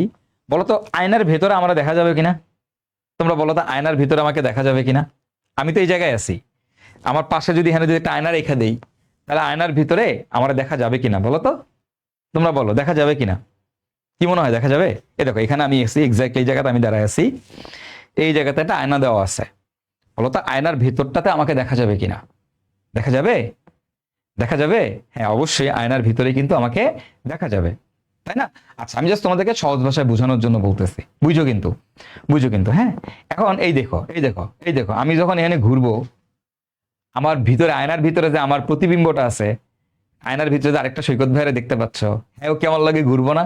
এই তো আয়নার নাকি হ্যাঁ লক হয়ে থাকবো, নাকি হ্যাঁ ফ্রি এমনি তরও থাকবো, প্রথম বজরুম দেজরুম, নাকি আয়নার ভিতরে আমি যদি ঘুরি অয় ঘুরবো না? তাহলে তো আমি আমি আমি ঘুরলাম হ্যাঁ ঘুরতেছে, আমি ঘুরলাম হ্যাঁ ঘুরতেছে, আমি ঘুরলাম হ্যাঁ ঘুরতেছে, আমি ঘুরলাম হ্যাঁ ঘুরতেছে, আমি ঘুরলাম হ্যাঁ ঘুরতেছে। দেখো তো আমাকে কি এক্স্যাক্টলি কয়বার ঘুরলে আইডেন্টিফাই করতে পারছো? কয়বার ঘুরলে? একবার ঘুরলে আইডেন্টিফাই করতে পারছো না? হ্যাঁ, আমি কিন্তু একবারই ঘুরছি, তাই না? এই দেখো এই দেখো এই দেখো দেখো দেখো, একবারই ঘুরছি। কিন্তু আমার পাশে যে একটা আয়না আছে ওই আয়নার ভিতরে কারেক্ট আমি আছি না? অয় ঘুরে নাই, অয় ঘুরছে। আমি কয়বার ঘুরছি? একবার। ওই আয়নার ভিতরে ও কয়বার ঘুরছে? একবার। তাহলে কয়বার হইলো? দুইবার। দুইয়ের ব্যস্ত সংখ্যা কত? হাফ। দুইয়ের ব্যস্ত সংখ্যা কত? হাফ। বুঝতে পারছো? বুঝতে পারছো? বুঝতে পারছো? তাহলে এরকম আমি এখানে আছি, আমার ভিতরে একটা আয়না আছে, আয়নার ভিতরে ওই হয় আছে, তাহলে আমি একবার ঘুরতেছি, আয়নার ভিতরে ওই একবার ঘুরতেছে। বুঝে গেছে? সো এগুলা কিভাবে আসছে সেটা ইলেকট্রনের ক্ষেত্রে, পার্টিকেলের ক্ষেত্রে কিভাবে আসে সেটা শ্রোডিঞ্জারের ইকুয়েশন থেকে, ইকুয়েশন সলভ করলে আসে। বাট মেন কনসেপ্টটা কি, যে স্পিন হাফ মানে অর্ধেক ঘুরে না। তোমরা অনেকেই মনে করো স্পিন হাফ মানে কোন একটা জিনিস মনে হয় অর্ধেক ঘুরে, একজন ঘড়ির কাঁটার দিকে অর্ধেক ঘুরে, আরেকজন ঘড়ির কাঁটার বিপরীত দিকে অর্ধেক ঘুরে। This is a bullshit, this is a complete wrong concept. Okay, spin half মানে হচ্ছে একটা জিনিস দুইবার ঘুরলে একবার আইডেন্টিফাই করা যায়। আর প্লাস মাইনাস মানে হচ্ছে কোন দিকে ঘুরছে, ঘড়ি কাঁটার দিকে ঘুরছে নাকি ঘড়ি কাঁটার বিপরীত দিকে ঘুরছে। ওকে, আমাকে একটা কথা বলো, এতটুকু জিনিস তোমরা বুঝছো কিনা, এই স্পিনের এই কনসেপ্টটা বুঝছো কিনা বলো। এটা বিশ্বাস করো 99% জায়গায় তুমি ভুল শিখবা। তোমার যে কলেজে স্টুডেন্টরা থাকবে, এটার তো মানে এই জিনিসটি তুমি শিখছো, এটার যে ফ্লেক্স, এই ফ্লেক্সটা তুমি এখন নিতে পারবা না। কলেজে ক্লাস শুরু হওয়ার 1 মাস পরে গিয়ে তুমি ফ্লেক্সটা নিতে পারবা। ঠিক আছে? 99% of friends, 99% 100% of your friends যারা এই আমার কাছে নাই, ম্যাক্সিমামই তোমার দেখবা যে এই স্পিন কি জানে না। স্পিন মানে বুঝে যাচ্ছে, স্পিন মানে ঘুরে, ঘুরে মানে মান হাফ কেন কব যে প্রবাবিলিটি এই সেই হাবি যাবে অর্ধেক, এটা অর্ধেক ঘুরে, এটা অর্ধেক ঘুরে না, দেখবো ম্যাক্সিমাম মানুষজন জানে না। ঠিক আছে? ওকে, তো সবাইকে এইটুকু বুঝতে পারছি কিনা বলো তো? আচ্ছা, সবাইকে এইটুকু বুঝতে পারছি কিনা? বুঝতে পারছি, ভেরি গুড, ভেরি গুড। আচ্ছা, একজনের কোশ্চেন ছিল যে কিভাবে আবিষ্কার করা যায়, কে জানি বলছিল, হ্যাঁ ভাইয়া কিভাবে আবিষ্কার করা যায় এটা সামনে শিখতে পারবা তুমি, হ্যাঁ সমস্যা নেই, জানবা যে ওইটাকে সলভ করলে এগুলোর সলিউশন আসে। ওকে, ভেরি গুড, মাশাআল্লাহ। এই তো তোমরা বুঝে গেছো তাহলে আমাদের স্পিন কি। আশা করি এই যে গতদিন কোশ্চেন ছিল তোমাদের ভাইয়া যে পার্টিকেল গুলোর স্পিন বলতে কি বোঝায়, তো স্পিন কি, আশা করি প্রত্যেকের কনফিউশনটা ক্লিয়ার হয়েছে। ঠিক আছে? যে কোনো ফান্ডামেন্টাল পার্টিকেলের আবার একজন জিজ্ঞেস করছে পার্টিকেলের বাংলা কি, পার্টিকেলের বাংলা হচ্ছে কণা। পার্টিকেলের বাংলা হচ্ছে কোন একটা পার্টিকেল মানে কণা। ইলেকট্রন, প্রোটন, নিউট্রন এগুলাকে পার্টিকেল বলে। বুঝতে পারছো? এগুলাকে পার্টিকেল বলে। ওকে, চলো আমরা এবার একটু আমাদের ইলেকট্রন, প্রোটন, নিউট্রন সম্পর্কে জানবো। মেইনলি আমাদের স্থায়ী মূল কণিকা বললে এই তিনটাকেই বোঝায়, বাট ওই পার্টিকেলগুলো আমাদের অ্যাকচুয়ালটা হচ্ছে কোয়ার্ক দিয়ে তৈরি, এই প্রোটন এবং নিউট্রন। বাট কোয়ার্কের কনসেপ্টগুলো আমাদের বইতে নাই, কিছু কিছু বইতে আছে, কিছু কিছু বইতে নাই। কোয়ার্ক সম্পর্কে দুই একটা বইতে বলা আছে, ম্যাক্সিমাম বইতেই কোয়ার্ক সম্পর্কে বলা নাই। ঠিক আছে? তো দ্যাটস ওয়াই তোমরা কোয়ার্কের কনসেপ্টটা জানো না, কোয়ার্ক কি এটা তোমরা বুঝো না, বাট আমি তোমাদেরকে বুঝাই দিচ্ছি পুরোপুরি। হ্যাঁ, তুমি অ্যাকচুয়াল জিনিসটা জানো। তারপর আমরা বলবো, এখন আমরা ইলেকট্রন, প্রোটন, নিউট্রন নিয়ে একটু আলোচনা করব। ঠিক আছে? তো আমরা ফার্স্টেই আমাদের এই যে ইলেকট্রন, এই ইলেকট্রনের ভর নির্ণয় করা দেখব। ঠিক আছে? যে ইলেকট্রনের ভর কেমনে বের করা যায়। তো তোমরা 9-10-এ থাকতে একটা জিনিস পড়ছিলা, যে আমরা একটা ইলেকট্রনের কি করব, একটা ইলেকট্রনের ভর বের করব। এখন কোন একটা ইলেকট্রনের ভর কিভাবে বের করা যায়, একটা ইলেকট্রনের ভর তোমরা এটা ছোটবেলায় 9-10-এ থাকতে পড়ছিলা যে একটি ইলেকট্রনের ভর একটি হাইড্রোজেন পরমাণুর 1/1836 গুণ, মানে 1836-এর 1 ভাগ, তাই না? 1836-এর 1 ভাগ একটি হাইড্রোজেনের ভর, একটি আমরা পড়ছিলাম একটি ইলেকট্রনের ভর। ওকে, একটা ইলেকট্রনের ভর কার ভরের? হাইড্রোজেনের ভরের। ওকে, একটা ইলেকট্রনের ভর কার ভরের? একটা ইলেকট্রনের ভর, কোন একটা ইলেকট্রনের ভর একটা হাইড্রোজেন পরমাণুর, কোন একটা ইলেকট্রনের ভর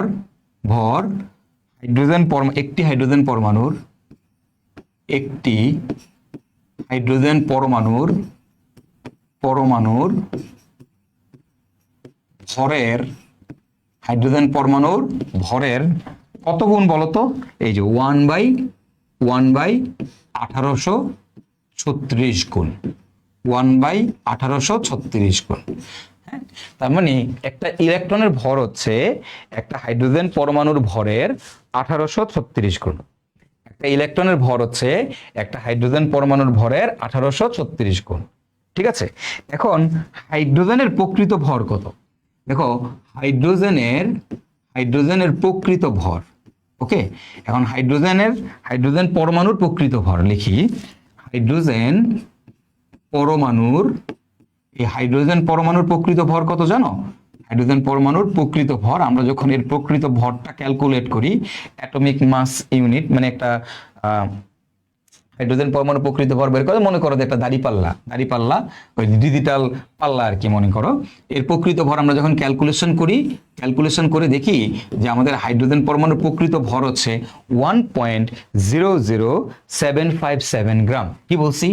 1.00757 গ্রাম, মানে একটা হাইড্রোজেন পরমাণুর প্রকৃত ভর হচ্ছে 1.00757 গ্রাম। ঠিক আছে, 1.00757 গ্রাম, এটা হচ্ছে আমাদের একটা হাইড্রোজেন পরমাণুর প্রকৃত ভর, একটা হাইড্রোজেন পরমাণুর প্রকৃত ভর। এখন এই যে তুমি দেখলা কোনো একটা পরমাণুর ভর, হ্যাঁ, হাইড্রোজেন পরমাণুর প্রকৃত ভর এত, এটা আসলে কয়টা হাইড্রোজেন পরমাণুর ভর জানো? এটা কি একটা হাইড্রোজেন পরমাণুর ভর? না, এটাকে বলা হয় আণবিক ভর। এটাকে বলা হয় আণবিক ভর, মানে মোলার মাস, মানে এটাকে বলা হয় মোলার ভর, মানে 1 মোলের ভর। আমরা যে বলি না কার্বনের ভর হচ্ছে 12, আমরা বলি না কার্বনের ভর হচ্ছে 12 গ্রাম, এই 12 গ্রাম মানে হচ্ছে 1 মোল কার্বন পরমাণুর ভর। আমরা বলি না অক্সিজেনের ভর হচ্ছে 16 গ্রাম, এই 16 গ্রাম মানে হচ্ছে 1 মোল অক্সিজেন পরমাণুর ভর। তার মানে যখনই তুমি এদের সাথে গ্রাম ইউজ করতেছ, এটা মানে হচ্ছে এটা 1 মোলের ভর। কয় মোলের ভর ভাইয়া বলো তো? 1 মোলের ভর। ওকে, তাহলে হাইড্রোজেন পরমাণুর প্রকৃত ভর হচ্ছে এত গ্রাম। এটা কার জন্য? এটা কয় মোলের জন্য? এটা হচ্ছে আমাদের 1 মোল হাইড্রোজেন পরমাণু। 1 মোল হাইড্রোজেন 1 মোল হাইড্রোজেন পরমাণুর ভর। যখনই তুমি কোনো কিছুর ভরের সাথে গ্রাম ইউজ করতেছো, দ্যাট মিনস এটা বোঝাচ্ছে 1 মোলের ভর, 1 মোলের ভর। ঠিক আছে, ওকে। আচ্ছা, এখন শোনো, এখন তোমরা আমাকে বলো তো ভাইয়া 1 মোলের মধ্যে কতটা পরমাণু থাকে? 1 মোলের মধ্যে কতটা পরমাণু থাকে? আমরা তোমাদেরকে মোল সংখ্যার কনসেপ্ট শিখাইছি, মোলের উপর বেসিক বিল্ডিং ক্লাস তোমাদের শিখাইছি না? মোলের উপর কিন্তু বেসিক বিল্ডিং ক্লাস তোমাদের শিখাইছি। তাহলে দেখো 1 মোল মানে হচ্ছে অ্যাভোগাড্রো সংখ্যক। তো অ্যাভোগাড্রো সংখ্যাটা কত? 6.02 × 10⁻23। 6.02 10⁻23। 1 মোলের মধ্যে কয়টা পরমাণু থাকে? 6.02 10⁻23। তো আমরা লিখতে পারি, সুতরাং 6.02 10⁻23টি হাইড্রোজেন পরমাণুর ভর কত হবে বলো তো ভাইয়ারা? এতটি পরমাণুর ভর হচ্ছে আমাদের এই যে এটা 1.00757 গ্রাম। এই যে এটা কোনো একটা ভরের সাথে গ্রাম ইউজ করতেছি, মানে এটা 1 মোলের ভর। 1 মোলের কোনো একটা জিনিসের মানে এই যে মোলার মাস হচ্ছে হাইড্রোজেনের মোলার মাস হচ্ছে 1.00757 গ্রাম, মানে হচ্ছে 1 মোলের ভর। 1 মোলের ভর। এখন 1 মোলের মধ্যে পরমাণু থাকে কয়টা? অ্যাভোগাড্রো সংখ্যক। অ্যাভোগাড্রো সংখ্যাটা কত? 6.02 × 10⁻23। তার মানে এতটি পরমাণুর ভর হচ্ছে 1.00757 গ্রাম। তাহলে এখন তুমি বলো তো একটি হাইড্রোজেন পরমাণুর ভর কত? একটি হাইড্রোজেন পরমাণু, তাহলে বলো একটা হাইড্রোজেন পরমাণুর ভর কত হবে? এই যে অ্যাভোগাড্রো, এই যে ভরটা আছে 1.00757, এটাকে আমরা 6.02 × 10⁻23 দিয়ে ভাগ করে দিব। 10⁻23 দিয়ে ভাগ করে দিব। ভাগ করে দিলে তুমি কি পেয়ে যাবা? একটা হাইড্রোজেনের ভর পেয়ে যাবা। একটা হাইড্রোজেনের ভর পেয়ে যাবা। বুঝতে পারছো? একটা হাইড্রোজেনের ভর পেয়ে যাবা। এখন দেখো তুমি একটি হাইড্রোজেন পরমাণুর ভর কিন্তু তুমি এই যে পেয়ে গেছো, এই যে এটা। ওকে, এখন তোমাকে বলছে একটি ইলেকট্রনের ভর কত? তাহলে আমরা কি এখন লিখতে পারি না যে সুতরাং একটি ইলেকট্রনের ভর কত হবে? সুতরাং আমরা যে এখান থেকে এখন লিখতে পারি যে সুতরাং একটু দেখো, সুতরাং একটি ইলেকট্রনের ভর, একটি ইলেকট্রনের ভর বলো তো একটা ইলেকট্রনের ভর কত? আমরা কি জানি? তোমরা মাত্র পড়ছো ইলেকট্রনের ভর কত। বা ইলেকট্রনের ভর হচ্ছে একটি হাইড্রোজেন পরমাণুর ভরের 1836। দেখো একটা ইলেকট্রনের ভর হচ্ছে একটা হাইড্রোজেন পরমাণুর ভরের। তো একটা হাইড্রোজেন পরমাণুর ভর কত? এই যে এটা হচ্ছে আমাদের একটা হাইড্রোজেন পরমাণুর ভর। তোমরা খেয়াল করো, এটা হচ্ছে আমাদের একটা হাইড্রোজেন পরমাণুর ভর, কি তাই না? এটা কার ভর? এটা একটা হাইড্রোজেন পরমাণুর ভর। তাহলে একটা ইলেকট্রনের ভর কত? একটা হাইড্রোজেন পরমাণুর ভরের 1/1836। তার মানে এই যে একটা হাইড্রোজেন পরমাণুর ভর 1.00757, খেয়াল করো একটা ইলেকট্রনের ভর কত হবে? একটা হাইড্রোজেনের ভর কত? 1.00757 ডিভাইডেড বাই হবে 6.02 ইন্টু 10⁻23। এর এই জিনিসটার 1836 গুণ। এটার কত? 1/1836 গুণ। তার মানে 1/1836 দিয়ে তুমি যদি গুণ করো, এই যে একটা হাইড্রোজেনের ভরের 1/1836 গুণ, তার মানে একটা হাইড্রোজেনের ভরকে তুমি যে 1/1836 দিয়ে গুণ করো, তাহলেই তুমি একটা ইলেকট্রনের ভর পেয়ে যাবা। তো তুমি যখন এখান থেকে ক্যালকুলেশন করবা, দেখো এটার একক কি? গ্রাম। এখান থেকে ক্যালকুলেশন করলে হবে গ্রাম। দেখো এই যে এখানে এককটা হচ্ছে গ্রাম, তাহলে এটাও গ্রাম, তাহলে এটাও কি গ্রাম। তো তুমি ক্যালকুলেশন করে দেখো কত আসবে জানো? ক্যালকুলেটরে বসো, এখনই ক্যালকুলেটরে বসো। আমার হাতে ক্যালকুলেটর নাই, বাট তোমার কাছে যদি ক্যালকুলেটর থাকে, তুমি ক্যালকুলেট করে দেখো এই মানটা আসবে কত জানো? তোমার এই ভ্যালুটা আসবে 9.11 ইন্টু 10⁻⁻28 গ্রাম। 9.11 ইন্টু 10⁻⁻28 গ্রাম। 28 গ্রাম। এখন বলো, কোন একটা জিনিসকে গ্রাম থেকে আমি যদি কেজিতে নিতে চাই, তাহলে কি করতে হবে? এটাকে আবার 1000 দ্বারা ভাগ করতে হবে। যে কোনো গ্রামকে কেজিতে নিতে গেলে কি করতে হয়? 1000 দ্বারা ভাগ করতে হয়। তাহলে এই জিনিসটাকে 1000 দ্বারা ভাগ করো। 1000 দ্বারা তুমি যদি এটাকে ভাগ করো, তাহলে মানটা কত আসবে জানো? 9.11 ইন্টু 10⁻31 কেজি। 9.11 into 10⁻31 KG. ঠিক আছে, 9.11 10⁻31 কেজি। Okay, that's it. 1.672 10⁻24, এটা হচ্ছে এইটার মান। এটা আসতেছে এইটার মান, বুঝছো? এই যে 1.672 ইন্টু 10⁻24, এটা হচ্ছে এই যে একটা হাইড্রোজেন পরমাণুর ভরের মান। এটাকে যদি 1836 দিয়ে করো, তাহলে তোমার আসবে এটা 9.11 ইন্টু 10⁻28 গ্রাম। এবং এটাকে কেজিতে কনভার্ট করলে আসবে আরো 1000 দ্বারা ভাগ। 1000 দ্বারা ভাগ করলে আসবে 10⁻31 কেজি। বলো, একটা ইলেকট্রনের ভর কিভাবে নির্ণয় করতে হয়? বুঝছি কিনা সবাই একটু কমেন্ট করে জানাবো। কোন একটা জিনিসের ইলেকট্রনের ভর আমরা কিভাবে ক্যালকুলেশন করে বের করতে পারি একটু বইলো। ইলেকট্রনের ভর তো তোমরা মুখস্থ করছো, 9.11 10⁻28 গ্রাম, এটা তোমরা মুখস্থ করছো ছোটবেলায়। বাট অ্যাকচুয়ালি কিভাবে হয়েছে, কেন হয়েছে, বুঝছি কিনা সবাই একটু কমেন্ট করে জানাবো। ভাই আমরা বুঝছি কিনা সবাই। ওকে, সবাই বুঝতে পারছো কিনা একটু কমেন্ট করে জানাবা। Good, very good. যদি কেউ না বুঝো অবশ্যই কমেন্ট করে জানাবা, আমি তোমাদের বুঝাই দিব। হ্যাঁ, অলওয়েজ রিমেম্বার, আমার ক্লাসের মধ্যে যখনই তুমি কোনো কিছু বুঝবা না, তুমি আমাকে বলবা, সাথে সাথে বলবা ভাইয়া এই জিনিসটা আরেকবার বুঝাই দেন। সবসময় আমাকে বলবা ভাইয়া এই জিনিসটা আমাকে বুঝাই দেন। কখনো ক্লাসের মধ্যে চুপ করে বসে থাকবা না, না বুঝলেও বলবা না, ঠিক আছে? না বুঝলেও তুমি হচ্ছে বলবা না, তুমি সব মানে চুপ করে বসে থাকবা, তুমি অলওয়েজ বলবা। না বুঝলে অলওয়েজ আমাকে বলবা। হ্যাঁ, না বলে বসে থাকবা না, অলওয়েজ আমাকে বলবা যে ভাই বুঝি নাই, আমি আমি সবসময় বুঝাই দিব। একজনও যদি না পারো জানাবা, আমি বুঝাই দিব, ক্রিস্টাল ক্লিয়ার। ওকে, আচ্ছা ভাইয়া ম্যাথ করার সময় কেজি দিয়ে করব নাকি গ্রাম দিয়ে করব? কেমিস্ট্রিতে আমরা সবসময় গ্রাম ইউজ করি, ঠিক আছে নোমান? কেমিস্ট্রিতে অলওয়েজ কি ইউজ করি? গ্রাম ইউজ করি। সবসময় আমাদের টার্গেট থাকে কেমিস্ট্রিতে আমরা গ্রাম নিয়ে কাজ করব। ওকে, আমরা বুঝে যাবো এগুলো আস্তে আস্তে, নোমান প্যারা নিও না। হ্যাঁ, কেমিস্ট্রিতে কেমন অঙ্ক করতে হবে আমরা সব বুঝে যাবো আস্তে আস্তে।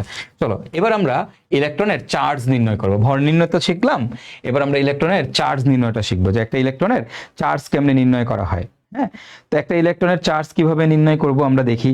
হ্যাঁ, একটা ইলেকট্রনের চার্জ কিভাবে নির্ণয় করতে হয়। তো দেখো, তোমরা ছোটবেলায় 9-10 থাকতে ফ্যারাডের নাম শুনছো না? ফ্যারাডে। বলো তো, এক ফ্যারাডে মানে কি? এক ফ্যারাডে মানে কি?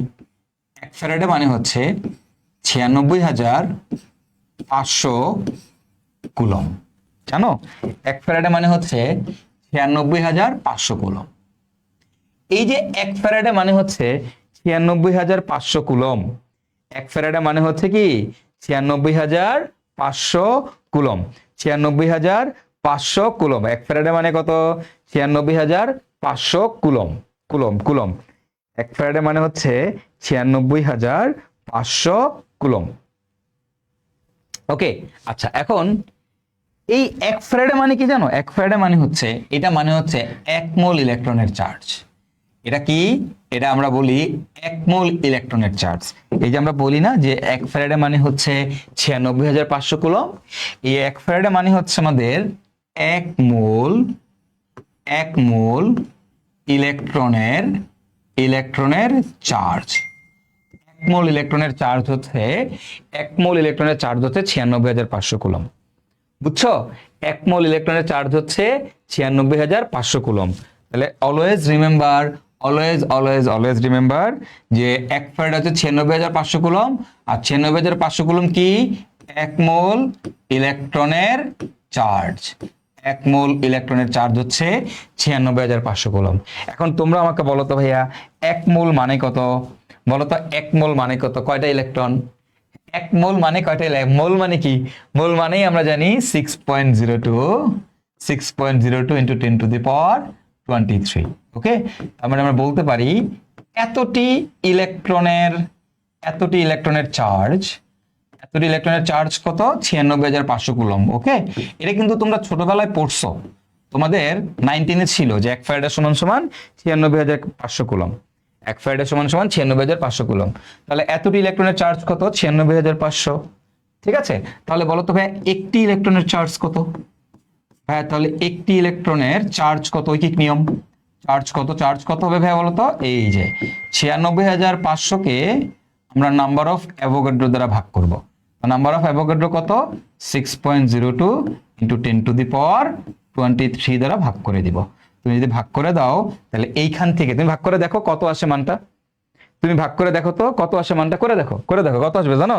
এটা ভাগ করে দেখো, তোমার মানটা আসবে, এই দেখো মানটা আসবে 1.6 into 10 to the power minus 19। 96,500 coulomb, তাহলে 1.6 10 to the power minus 19 coulomb. 1.6 10 to the power minus 19 coulomb. 1.6 10 to the power minus 19 coulomb. বুঝা গেছে? বুঝতে পারছো? এইটাই হচ্ছে আপনার কাহিনী, এটাই হচ্ছে আমাদের সেই বিখ্যাত ফ্যারাডের কাহিনী। এখন দেখো এই জিনিসটাকে আমি কিন্তু এভাবেও লিখতে পারি। দেখো এই জিনিসটাকে তোমার বইতে এভাবে লেখছে, অনেক সময় অনেকগুলো বইতে এভাবে লেখা, তো পোলাপান অনেক সময় বুঝে না। এটা মানে দেখো 96,500 মানে কি? ফ্যারাডে। 96,500 মানে হচ্ছে ফ্যারাডে। আর এটা কি? অ্যাভোগাড্রোর সংখ্যা। আর অ্যাভোগাড্রোর সংখ্যা কি দ্বারা প্রকাশ করে? Number of Avogadro. তো অনেক বইতে F/n লেখা, ডিরেক্টলি F/n লেখা, তো পোলাপান বুঝে না যে আসলে F/n কোত্থেকে আসলো। দেখো F/n আসলে কিছুই না, এটাই এই যে ঐকিক নিয়ম করলাম, ঐকিক নিয়মটা করেই দেখাই দিলাম তোমাদেরকে, প্রমাণ করে দিলাম। ঠিক আছে, ঐকিক নিয়ম করে তোমাদেরকে প্রমাণ করে দিলাম যে F/n 96,500 মানে কি? ফ্যারাডে। 1 ফ্যারাডে মানে কি? ফ্যারাডে। আর এটা কি? অ্যাভোগাড্রোর সংখ্যা। অ্যাভোগাড্রোর সংখ্যাকে আমরা কি বলি? নাম্বার অফ অ্যাভোগাড্রো মানে Na। এটাকে এভাবেও লেখা যায়। ওকে, একদম সোজা। 1.6 10 to the power minus 19 coulomb. তাহলে ইলেকট্রনের চার্জ কিভাবে নির্ণয় করে আশা করি সবাই বুঝতে পারছো। ঠিক আছে, আশা করি সবাই বুঝতে পারছো। হ্যাঁ, এখন একটা জিনিস মনে রাখবা যে 10 কুলম্ব ইকুয়াল টু হচ্ছে 1 EMU। ওকে, 10 কুলম্ব আমরা লিখে রাখি এখানে, 10 কুলম্ব ইকুয়াল টু হচ্ছে 1 EMU। কি বলতো? EMU কি বলতেছি? 10 কুলম্ব মানে হচ্ছে 1 EMU। হ্যাঁ, চার্জের একক। কুলম্ব যেমন একটা চার্জের একক, EMU তোমার একটা চার্জের একক। হ্যাঁ, এবং এটা ইকুয়াল টু হচ্ছে, এই 1 EMU ইকুয়াল টু হচ্ছে 3 into 10 to the power 10 ESU। ঠিক আছে, তাহলে দেখো এটা একটা আমাদের সূত্র। হ্যাঁ, কুলম্ব থেকে EMU এবং ESU তে যাওয়ার সূত্র। দেখো 10 কুলম্ব সমান সমান হচ্ছে 1 EMU। 10 কুলম্ব সমান সমান হচ্ছে 1 EMU। 10 কুলম্ব সমান সমান হচ্ছে 1 EMU ইকুয়াল টু হচ্ছে 3 into 10 to the power 10 ESU। 3 into 10 to the power 10 ESU। ঠিক আছে, তাহলে আমরা কি দেখলাম? 10 কুলম্ব সমান সমান হচ্ছে 1 EMU। সেখান থেকে আমরা লিখলাম যে 1 EMU ইকুয়াল টু হচ্ছে 3 into 10 to the power 10 ESU। 3 into 10 to the power 10 ESU। ঠিক আছে, এবার আসো, এখন একটু খেয়াল করো এখান থেকে। হ্যাঁ, তোমরা আমাকে বলবা যে তার মানে আমি দেখলাম যে আমাদের 10 কুলম্ব ইকুয়াল টু হচ্ছে 1 EMU। ইএমইউ মানে কি লিখে দিচ্ছি, ইএমইউ 10 কুলম্ব ইকুয়াল টু হচ্ছে 1 ইএমইউ। তাহলে বলো তো ভাইয়া 1 কুলম্ব ইকুয়াল টু কি হবে, 1 কুলম্ব ইকুয়াল টু কি হবে 1/10 ইএমইউ, 1/10 ইএমইউ, তাই না? তাহলে 1 কুলম্ব সমান সমান কত, 1/10 ইএমইউ। তাহলে এবার তুমি চিন্তা করো তো, এই জিনিসটাকে আমি যদি ইএমইউ তে কনভার্ট করতে চাই, তাহলে আমি কি লিখবো, 1.6 ইন্টু 10⁻⁹। খেয়াল করো কুলম্বের জায়গায় ইএমইউ লিখতে চাই। তোমরা বলো তো কুলম্ব, 1 কুলম্ব সমান সমান কত, 1/10 ইএমইউ। 1 কুলম্ব সমান সমান কত, 1/10 ইএমইউ। তাহলে আমি কুলম্বের পরিবর্তে ইএমইউ লিখবো। তাহলে কুলম্বের পরিবর্তে যখন আমি ইএমইউ লিখবো, তখন এখানে আমি কত লিখবো বলো তো, কত লিখবো, 1/10 লিখবো না, 1/10 ইএমইউ। ইএমইউ ছোট হাতেরও লেখা যায়, বড় হাতেরও লেখা যায়, কোনো সমস্যা নেই। 1/10 ইএমইউ লেখা যায়, বুঝছো কিনা? এই কুলম্বের পরিবর্তে যখন ইএমইউ লিখবো, আমরা জানি কুলম্ব সমান সমান হচ্ছে 1/10 ইএমইউ। তার মানে এই কুলম্বের জায়গায় যখন ইএমইউ লিখবো 1/10, তো এই জিনিসটাকে যখন তুমি 1/10 দ্বারা ভাগ করতেছো, তখন তোমার ভ্যালুটা আসতেছে 1.6 ইন্টু 10⁻⁹ 1.6 ইন্টু 10⁻⁻19 না? এই যে দেখো নিচে কি আছে, আবার 10 দ্বারা ভাগ। তো এই পুরো মানটাকে 10 দ্বারা ভাগ করলে আসবে 10⁻20 ইএমইউ। তাহলে ইএমইউ এককে আমি লিখতে পারি যে আমাদের চার্জটা হবে 1.6 10⁻20 ইএমইউ, আর কুলম্ব এককে 1.6 10⁻19 কুলম্ব। এটা এমসিকিউর জন্য, মাঝে মধ্যে বলে ইএমইউ এককে ইলেকট্রন চার্জ কত। এবার মাঝে মধ্যে তোমাকে বলে ইএসইউ এককে ইলেকট্রনের চার্জ কত, ইএসইউ এককে। এখন ইএসইউ মানে কি, মাত্র দেখছো তোমরা, খেয়াল করো, মাত্র দেখছো 1 ইএমইউ ইকুয়াল টু হচ্ছে 3 × 10⁻10 ইএসইউ। তাহলে আমি যদি এই ইএমইউটাকে ইএসইউ তে কনভার্ট করতে চাই, তাহলে কি করতে হবে দেখো তো, 1.6 10⁻⁻20। একটু খেয়াল করি আমি এই জায়গায় দেখো, এই যে আগের যে মানটা আছে 1.6 × 10⁻⁻19 কুলম্ব ছিল, এটাকে 1/10 দিয়ে গুণ করলে ইএমইউ তে কনভার্ট হয়ে গেছে।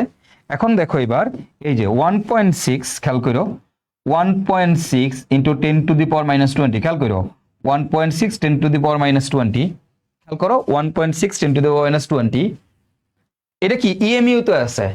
ইএমইউ থেকে আমি ইএসইউ তে যাইতে চাই, তাহলে কি করতে হবে, ইএমইউ সমান কত, 3 × 10⁻10 ইএসইউ। তাহলে এটাকে কি করতে হবে ভাইয়া, এই জিনিসটাকে কত দ্বারা গুণ করতে হবে, তোমরাই বলো কত দ্বারা গুণ করতে হবে। এটাকে 3 × 10⁻10 দ্বারা যদি গুণ করি, তাহলে এটা ইএমইউটা কিসে কনভার্ট হয়ে যাবে, এটা তখন তোমার ইএসইউ তে কনভার্ট হয়ে যাবে। তাহলে আমাদের যে ইএমইউ আছে, এই ইএমইউ আমার ইএসইউ তে কনভার্ট হয়ে গেল।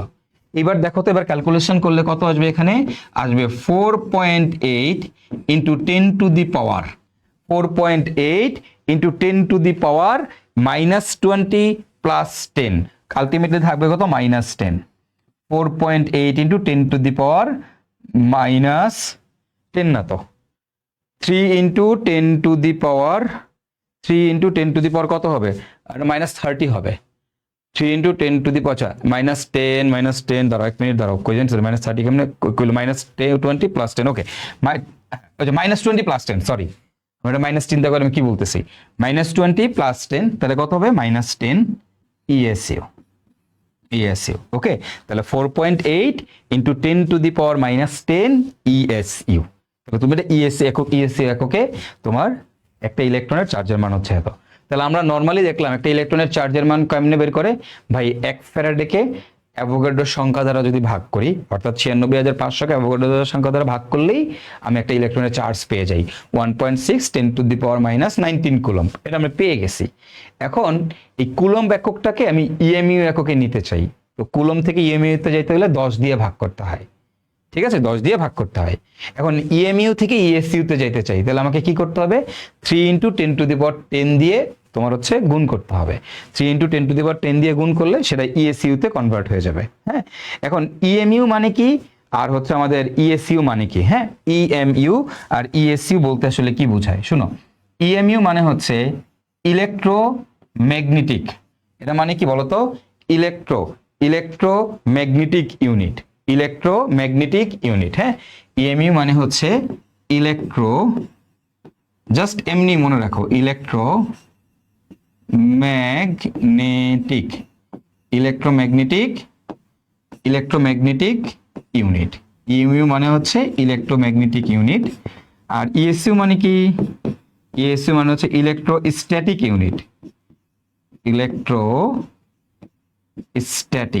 Static unit. ওকে, এটার আর কোনো কাম নাই পুরো কেমিস্ট্রি বইয়ে, এটার আর কোনো কাম নাই। যদি আরো কাজ থাকতো তাহলে আমি এগুলোর আরো ডিটেইলে পড়াইতাম তোমাদের, ঠিক আছে? একদম পুরো এই একক নিয়ে ইন ডিটেল বহুত আলোচনা করতাম, বাট তোমার পুরো কেমিস্ট্রি বইয়ে আর কোনো জায়গায় এটার কোনো কাম নাই। যেহেতু পুরো কেমিস্ট্রি বইয়ে আর কোনো জায়গায় কোনো কাম নাই, দ্যাটস ওয়াই যেটার বেশি কাম নাই ওটার বেশি সময় নষ্ট করার দরকার নাই। তো জাস্ট ইএমইউ মানে কি, মানে ফুল মিনিংটা কি, ইএসসির ফুল মিনিংটা কি, এবং কনভার্সনটা কি, ঠিক আছে? কনভার্সনটা কি সেটার প্রমাণ জানার তোমার দরকার নেই, জাস্ট দ্যাটস দ্য থিং। এটা হচ্ছে আমাদের ইলেকট্রনের চার্জ নির্ণয়। তাহলে আমরা কি দেখলাম? আমরা একটা ইলেকট্রনের ভর কিভাবে নির্ণয় করে সেটাও দেখলাম। এটা ইম্পর্টেন্ট, তোমাদের পরীক্ষা মাঝে মধ্যে আসে, তোমাদের যে কুইজ এক্সামগুলো হয় বা কলেজে যখন শুরুর দিকে যে এক্সামগুলো হয়, ওই এক্সামগুলোতে তোমাকে বলবে যে একটা ইলেকট্রনের ভর নির্ণয় করো, একটা ইলেকট্রনের চার্জ নির্ণয় করো, এগুলো পরীক্ষায় আসে, ঠিক আছে? তা আমরা এখন এক নজরে আমাদের ইলেকট্রন, প্রোটন, নিউট্রন সম্পর্কে কিছু ইনফরমেশন জানবো, ঠিক আছে? এক নজরে আমরা সবাই ইলেকট্রন, প্রোটন, নিউট্রন সম্পর্কে কিছু ইনফরমেশন জানবো। মজার ব্যাপার হচ্ছে এই যে ইনফরমেশনটা তুমি জানবা, এটা 1837, কোনো জায়গায় 1836, হ্যাঁ, এটা নিয়ে প্যারা খাও না। কোনো জায়গায় 1836, কোনো জায়গায় 1837, আমরা 1836 ধরেই করছি, সমস্যা নেই। হ্যাঁ, এখন ইলেকট্রন, প্রোটন, নিউট্রন, হ্যাঁ, এই ইলেকট্রন, প্রোটন, নিউট্রন সম্পর্কে আমরা মোটামুটি সবাই একটু এখন জানার চেষ্টা করব। ইলেকট্রন, প্রোটন এবং নিউট্রন সম্পর্কে একটু জানবো, কিছু ইনফরমেশন জানবো ফর এমসিকিউ। এখানে লিখা রাখো, very very important for MCQ, ঠিক আছে? এই চারটা থেকে অনেক এমসিকিউ পরীক্ষাতে আসে, এই জন্য আমরা এই চারটা জাস্ট একটু দেখবো সবাই। হ্যাঁ, একটা ইলেকট্রনের সংকেত কি? এই যে ই, ইলেকট্রনের সংকেত হচ্ছে আমাদের, দেখো কোন একটা ইলেকট্রনের সংকেত কি? ই দিয়ে প্রকাশ করি বা ই মাইনাস দিয়ে প্রকাশ করি। ওকে, বাদ দাও এটা এখান থেকে। কোন একটা ইলেকট্রনকে আমরা কি দ্বারা প্রকাশ করি? ই দ্বারা প্রকাশ করি। ই ই ই ই ই ই ফিল কালার, এই যে, হ্যাঁ, ডান। ইলেকট্রনকে আমরা ই দ্বারা প্রকাশ করি। একটা প্রোটনকে আমরা পি দ্বারা প্রকাশ করি, অথবা হাইড্রোজেন 1 এভাবে লিখে, পারমাণবিক সংখ্যা 1, ভর সংখ্যা 1, সেটা আমি সামনে বুঝাচ্ছি তোমাদেরকে, ঠিক আছে? আচ্ছা, এরপরে আসো হাইড্রোজেন 1, এইখানে 1 না, এটা এখানে একটু উল্টা পাল্টা আছে। হাইড্রোজেন 1 এরকম ভাবে লেখে, ঠিক আছে? একটা নিউট্রনের ভর কত? নিউট্রনের ভর হচ্ছে এই যেরকম N01, মানে নিউট্রনের ভর সংখ্যা হচ্ছে 1। এটা হচ্ছে নিউট্রনের সংকেত। নিউট্রনকে এভাবে লেখে। হ্যাঁ, কোথাও যদি নিউট্রন দেখো, নিউট্রনকে এভাবে লেখে যে নিউট্রনের 01, N01 কে একটু পরে বুঝাচ্ছে, সমস্যা নেই, পরের স্লাইডই আছে। হ্যাঁ, এরপরের স্লাইডই আছে। প্রোটনকে এভাবে লেখে 11, ইলেকট্রনকে এভাবে লেখে ই মাইনাস, ঠিক আছে? What ever. এটা হচ্ছে আমাদের ইলেকট্রন, প্রোটন, নিউট্রন। সংকেতটা কি, চিহ্নটা কি? ভর কত, ঠিক আছে? তো আমরা প্রত্যেকটার এখন ভর নিয়ে আলোচনা করব। তো দেখো, যেমন অক্সিজেনের ভর হচ্ছে 16, যাও ভর। তো আমাদের একটা ইলেকট্রনের ভর কত? এই যে মাত্র দেখছো 0.00058 AMU। AMU এককে ইলেকট্রনের ভর হচ্ছে এত। এটা আমি তোমাদের একটু পরে পড়াবো, AMU একক নিয়ে, অ্যাটমিক মাস ইউনিট নিয়ে আর একটু পরে পড়াবো। বা একটি হাইড্রোজেন পরমাণুর ভরের 1/1836, বা আমরা মাত্র বের করছি 9.108 × 10⁻²৮ গ্রাম। এটা হচ্ছে একটা ইলেকট্রনের ভর। একটা প্রোটনের ভর কত? 1.0076 AMU বা 1.6725 × 10⁻24 গ্রাম। একটা নিউট্রনের ভর কত? 1.0089 AMU বা 1.6725 × 10⁻24 গ্রাম। এই প্রত্যেকটা মান, এই যে এগুলা দিয়ে লিখছি, হ্যাঁ, 2 বার করে সবাই খাতায় লিখবো, মুখস্থ করে ফেলাবা। এমইউ এককে মান কত, গ্রাম এককে মান কত, এমইউ এককে মান কত, গ্রাম এককে মান কত, এমইউ এককে মান কত, গ্রাম এককে মান কত। এটা কেজি এককে কত হবে? 9.108 বা 9.11 × 10⁻31 কেজি। এটা যদি বলি কেজি এককে নিয়ে যাও, তাহলে 1.6725 × 10⁻27 কেজি, এটা হলো কেজি এককে। তারপরে 1.6725 ইন্টু 10⁻⁻27 কেজি। তো কেজিতে নিলে হবে 27। ওকে, এটা কয়বার লিখবা? দুইবার লিখবো। দুইবার নিজে নিজে লিখবো, ঠিক আছে? তুমি দুইবার নিজে খাতার মধ্যে এই প্রত্যেকটার ভর লিখবা। ইলেকট্রনের ভর কত, নিউট্রনের ভর কত, এগুলো তুমি প্রত্যেকে লিখবা। এবার বলো, একটা ইলেকট্রনের চার্জ কি? ইলেকট্রনের চার্জ হচ্ছে -1, আপেক্ষিক চার্জ -1। প্রোটনের আপেক্ষিক চার্জ কত? +1। আর নিউট্রনের আপেক্ষিক চার্জ কত? 0। আমরা কোন একটা ইলেকট্রনকে কি বলি? ইলেকট্রনকে -1 বলি। প্রোটনের উপরে কি দিই? প্রোটনকে বলি +1। একটা পরমাণুর মধ্যে মনে করো 10টা প্রোটন আছে, আমরা বলি এর নিউক্লিয়াসের চার্জ হচ্ছে +10, তাই না? তো এর আপেক্ষিক চার্জ হচ্ছে +1 আর ইলেকট্রনের আপেক্ষিক চার্জ হচ্ছে -1। অ্যাকচুয়াল পরিমাণ কত? পরিমাণ কত? তো পরিমাণ তো আমরা দেখছি, এই যে মাত্র দেখে আসছি, তোমাদের মাত্র দেখে আসছি, ঠিক আছে? 1-1.6 ইন্টু 10⁻19 কুলম, বা -1.6 10⁻20 ESU, বা -4.8 ইন্টু 10⁻10 ESU। এটা হচ্ছে ইলেকট্রনের চার্জ। আর প্রোটনের চার্জ কি হবে? এটা ঠিক উল্টা, খালি প্লাস হয়ে যাবে, মাইনাসের জায়গায় কি হয়ে যাবে? প্লাস হয়ে যাবে। তো এগুলো হচ্ছে আমাদের প্রোটনের চার্জ, ঠিক আছে?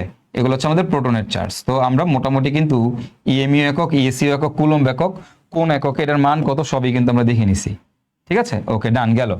এবার আসো, তারপরে একটা ইলেকট্রনের ব্যাসার্ধ কত? একদম এগুলো মুখস্থ করতে হবে এমসিকিউর জন্য, ঠিক আছে? এমসিকিউর জন্য 2.5 10⁻13 সেন্টিমিটার।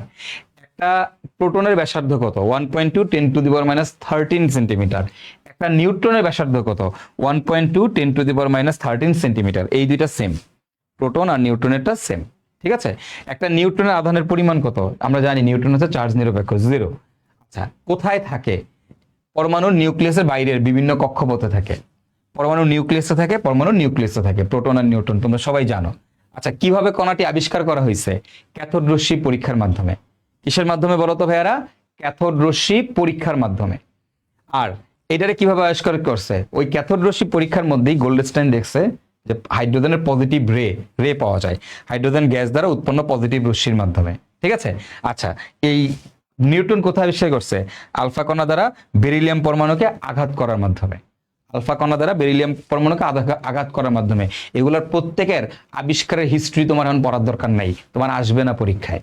যেটা পরীক্ষায় আসবে না ওটা জানারও দরকার নাই। হ্যাঁ, এই ক্যাথোড রশ্মি পরীক্ষা কি, এই কিভাবে আলফা কণা দিয়ে বেরিলিয়ামে আঘাত করে নিউট্রনরা বাইর করছে, এই ধরনের পরীক্ষা এখন তোমার জানার দরকার নাই। হ্যাঁ, এগুলো পড়ে সময় নষ্ট করবে না, এগুলো থেকে কোনো পরীক্ষা কোনো প্রশ্ন আসবে না, জাস্ট এমসিকিউ আসবে। যে জায়গা থেকে শুধু এমসিকিউ, ওই জায়গা থেকে শুধু এমসিকিউর জন্যই পড়বো। যেখান থেকে রিটেন আসবে সেখান থেকে রিটেনের জন্য পড়বো। তো যেখান থেকে যেভাবে আসবে সেভাবেই পড়বো, ঠিক আছে? তো টেনশন করার কোনো দরকার নাই, টেনশন করার কোনো দরকার নাই, ঠিক আছে? ওকে, চলো আসো। এখন কে আবিষ্কার করছে ইলেকট্রন? কে আবিষ্কার করছে? J J Thomson. কত সালে? 1897 সালে। জে জে থমসন 1897 সালে ইলেকট্রন আবিষ্কার করছে। প্রোটন কে আবিষ্কার করছে? গোল্ডস্টাইন।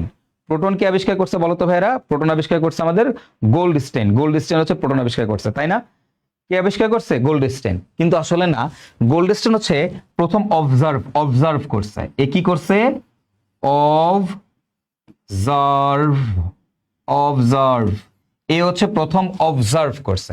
গোল্ডস্টাইন সর্বপ্রথম পরমাণুর মধ্যে পজিটিভ রে আছে, পরমাণুর মধ্যে পজিটিভ চার্জ আছে, এইটা সর্বপ্রথম অবজার্ভ করছে হচ্ছে গোল্ডস্টাইন 1886 সালে। তাহলে যদি বলে পরমাণুর মধ্যে যে পজিটিভ চার্জের অস্তিত্ব আছে, এটা সর্বপ্রথম কে অবজার্ভ করছে? সেটা হচ্ছে গোল্ডস্টাইন করছে। বাট পরমাণুতে এই প্রোটন আসলে কে আবিষ্কার করছে? আবিষ্কার করছে রাদারফোর্ড। আবিষ্কার করছে কে? রাদারফোর্ড ওস্তাদ আবিষ্কার করছে।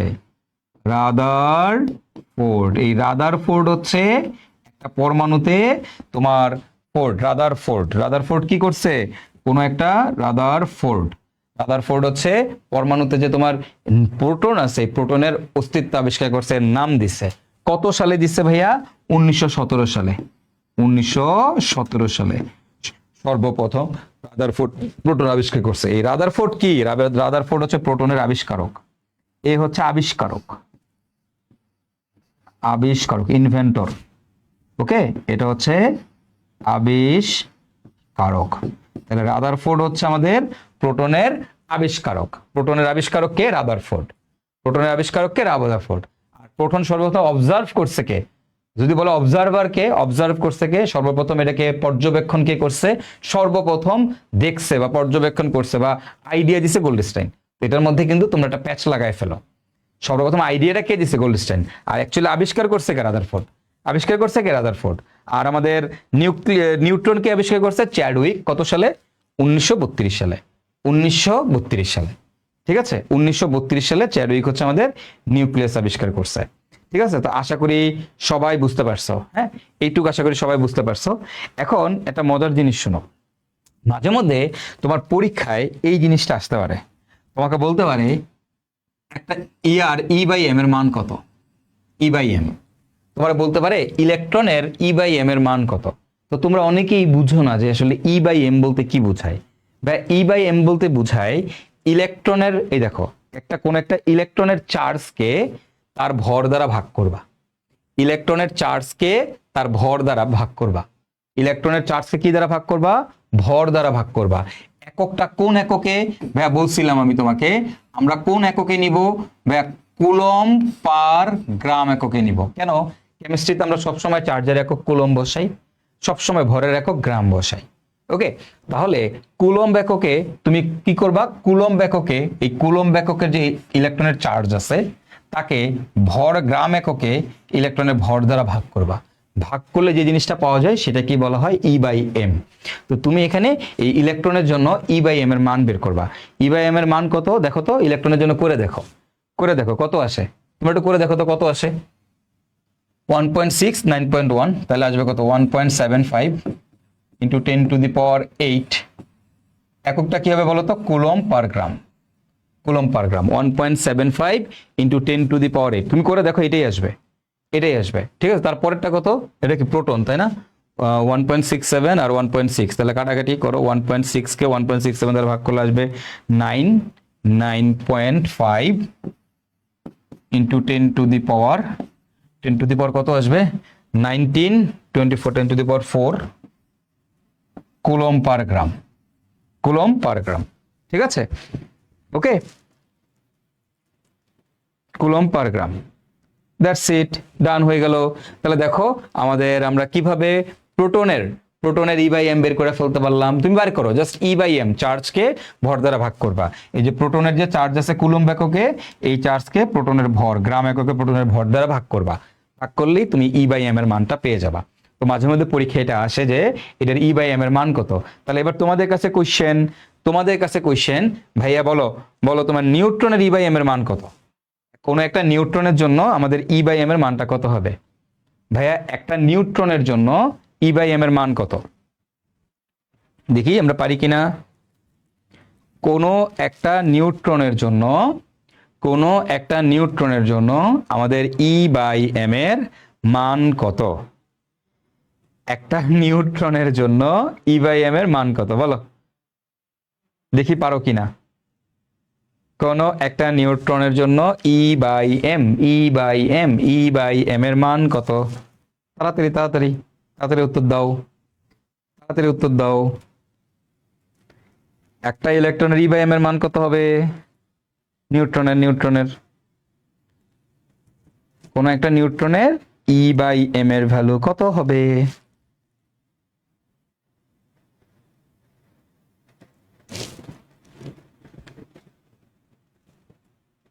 আচ্ছা, কাজী শারিয়ার হক, কে এস এস শারিয়ার হক বলছে তোমার নেগেটিভ হবে কিনা।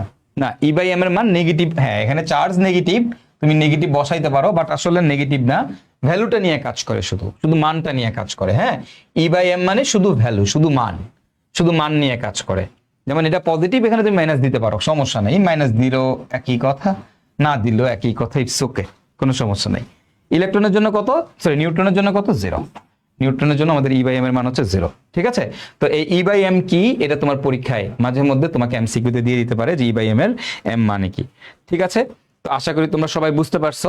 তো এই ছিল আমাদের স্পিন সংক্রান্ত আলোচনা, ইলেকট্রন, প্রোটন, নিউট্রন, অর্থাৎ আমার কয়েকটা কণিকা সম্পর্কে আলোচনা। হ্যাঁ, এখন আমাদের তো অনেকগুলো অস্থায়ী কণিকা আছে, তাই না? আমাদের কিন্তু অনেকগুলো অস্থায়ী মূল কণিকা আছে। তো এই যে অনেকগুলো আমাদের অস্থায়ী মূল কণিকা আছে, এই অনেকগুলো অস্থায়ী মূল কণিকার মধ্যে কয়েকটা মূল কণিকা সবগুলোই তো অস্থায়ী, বাট এই সবগুলো অস্থায়ী আমাদের লাগবে না, বাট তার মধ্যে অল্প কয়েকটা অস্থায়ী মূল কণিকা আছে যাদের সম্পর্কে আমাদের জানা লাগে, ঠিক আছে?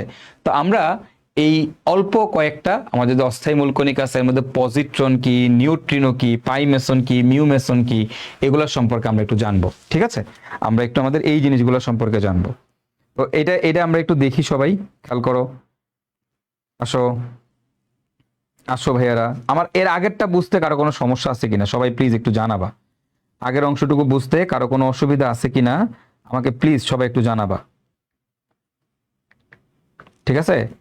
এর আগে যে অংশটুকু আছে এতটুকু বুঝতে কেউ কোনো সমস্যা বা প্রবলেম ফেস করছো কিনা প্লিজ লেট মি নো, কেউ না বুঝে বলবা না বুঝছি, ঠিক আছে?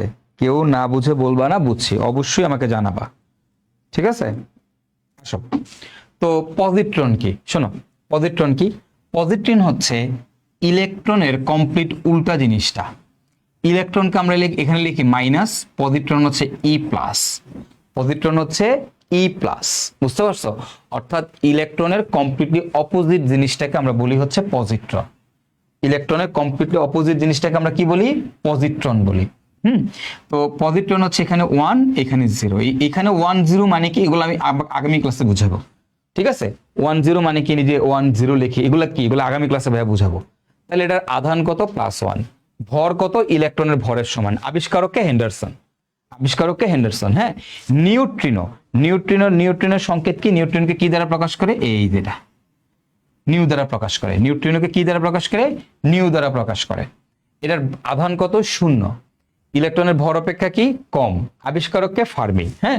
এবার আসো মেসন হচ্ছে 3 ধরনের। একটা হচ্ছে নর্মাল পাই মেসন, একটা হচ্ছে পাই পজিটিভ মেসন, আর একটা হচ্ছে পাই নেগেটিভ মেসন। ওকে, পাই পজিটিভ, পাই নেগেটিভ, আর এটা হচ্ছে পাই নিউট্রাল 0। পাই নিউট্রাল মানে হচ্ছে পাই 0, এর উপরে কোনো চার্জ নাই। মেসন হচ্ছে 3 ধরনের। পাই মেসন আমরা যদিও জানি মেসন কারা, পাইওন কেওন পড়াইছিলাম না তোমাদেরকে, ওগুলো হচ্ছে অ্যাকচুয়ালি মেসন। ওই যে পাইওন পড়ছিল না, ওই পাইওনকে আমরা বলি পাই মেসন, বুঝছো? কতদিন পড়াইছিলাম দেখো, ওই পাই মেসনের আবার চার্জ দেখাইছিলাম তোমাদেরকে। দেখো, খেয়াল করে দেখো, পাই মেসনের তোমাদেরকে চার্জ স্পিন ক্যালকুলেশন করে দেখাইছিলাম। যাই হোক, এটা 0 হইতে পারে, প্লাস মাইনাস হাফ হইতে পারে। এটা আধান প্লাস মাইনাস 0। এটার ইলেকট্রনের ভর 275 গুণ। আবিষ্কার করছে কে? ইউকাওয়া। আর মিউ মেসন হচ্ছে আমাদের প্রতীকে যেখানে লেখাই আছে মিউ, মানে পাই মেসন আবার 3 ধরনের, আর mu meson normal mu meson এরকম, এটার প্রতীকও মিউ মেসন। ওকে, যাই হোক, এটার আধান কত? প্লাস মাইনাস দুইটাই হইতে পারে। এটার ভর কত? ইলেকট্রনের ভরের 210 গুণ।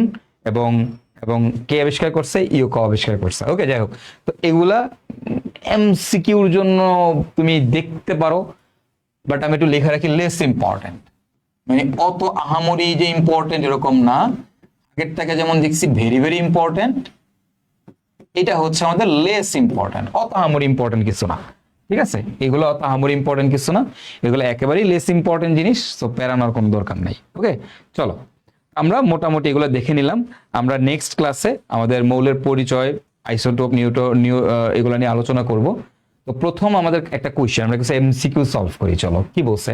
এটা কুমিল্লা বোর্ড 2015 সালে আসছে, যে কোনটি কম্পোজিট কণিকা। তো তোমরা সবাই জানো কম্পোজিট কণিকা আমাদের কোনটা? আলফা কণা এবং ডিউটেরন, এই দুটাকে আমরা বলি আমাদের কম্পোজিট কণিকা, তাই না? আলফা কণা এবং ডিউটেরনকে আমরা বলি হচ্ছে আমাদের কম্পোজিট কণিকা। ওকে, আলফা কণা এবং ডিউটেরন, এটাকে আমরা বলি কম্পোজিট কণিকা। নিচের কোনটি কম্পোজিট কণিকা? আলফা কণা। তোমাদের পড়াইছি না?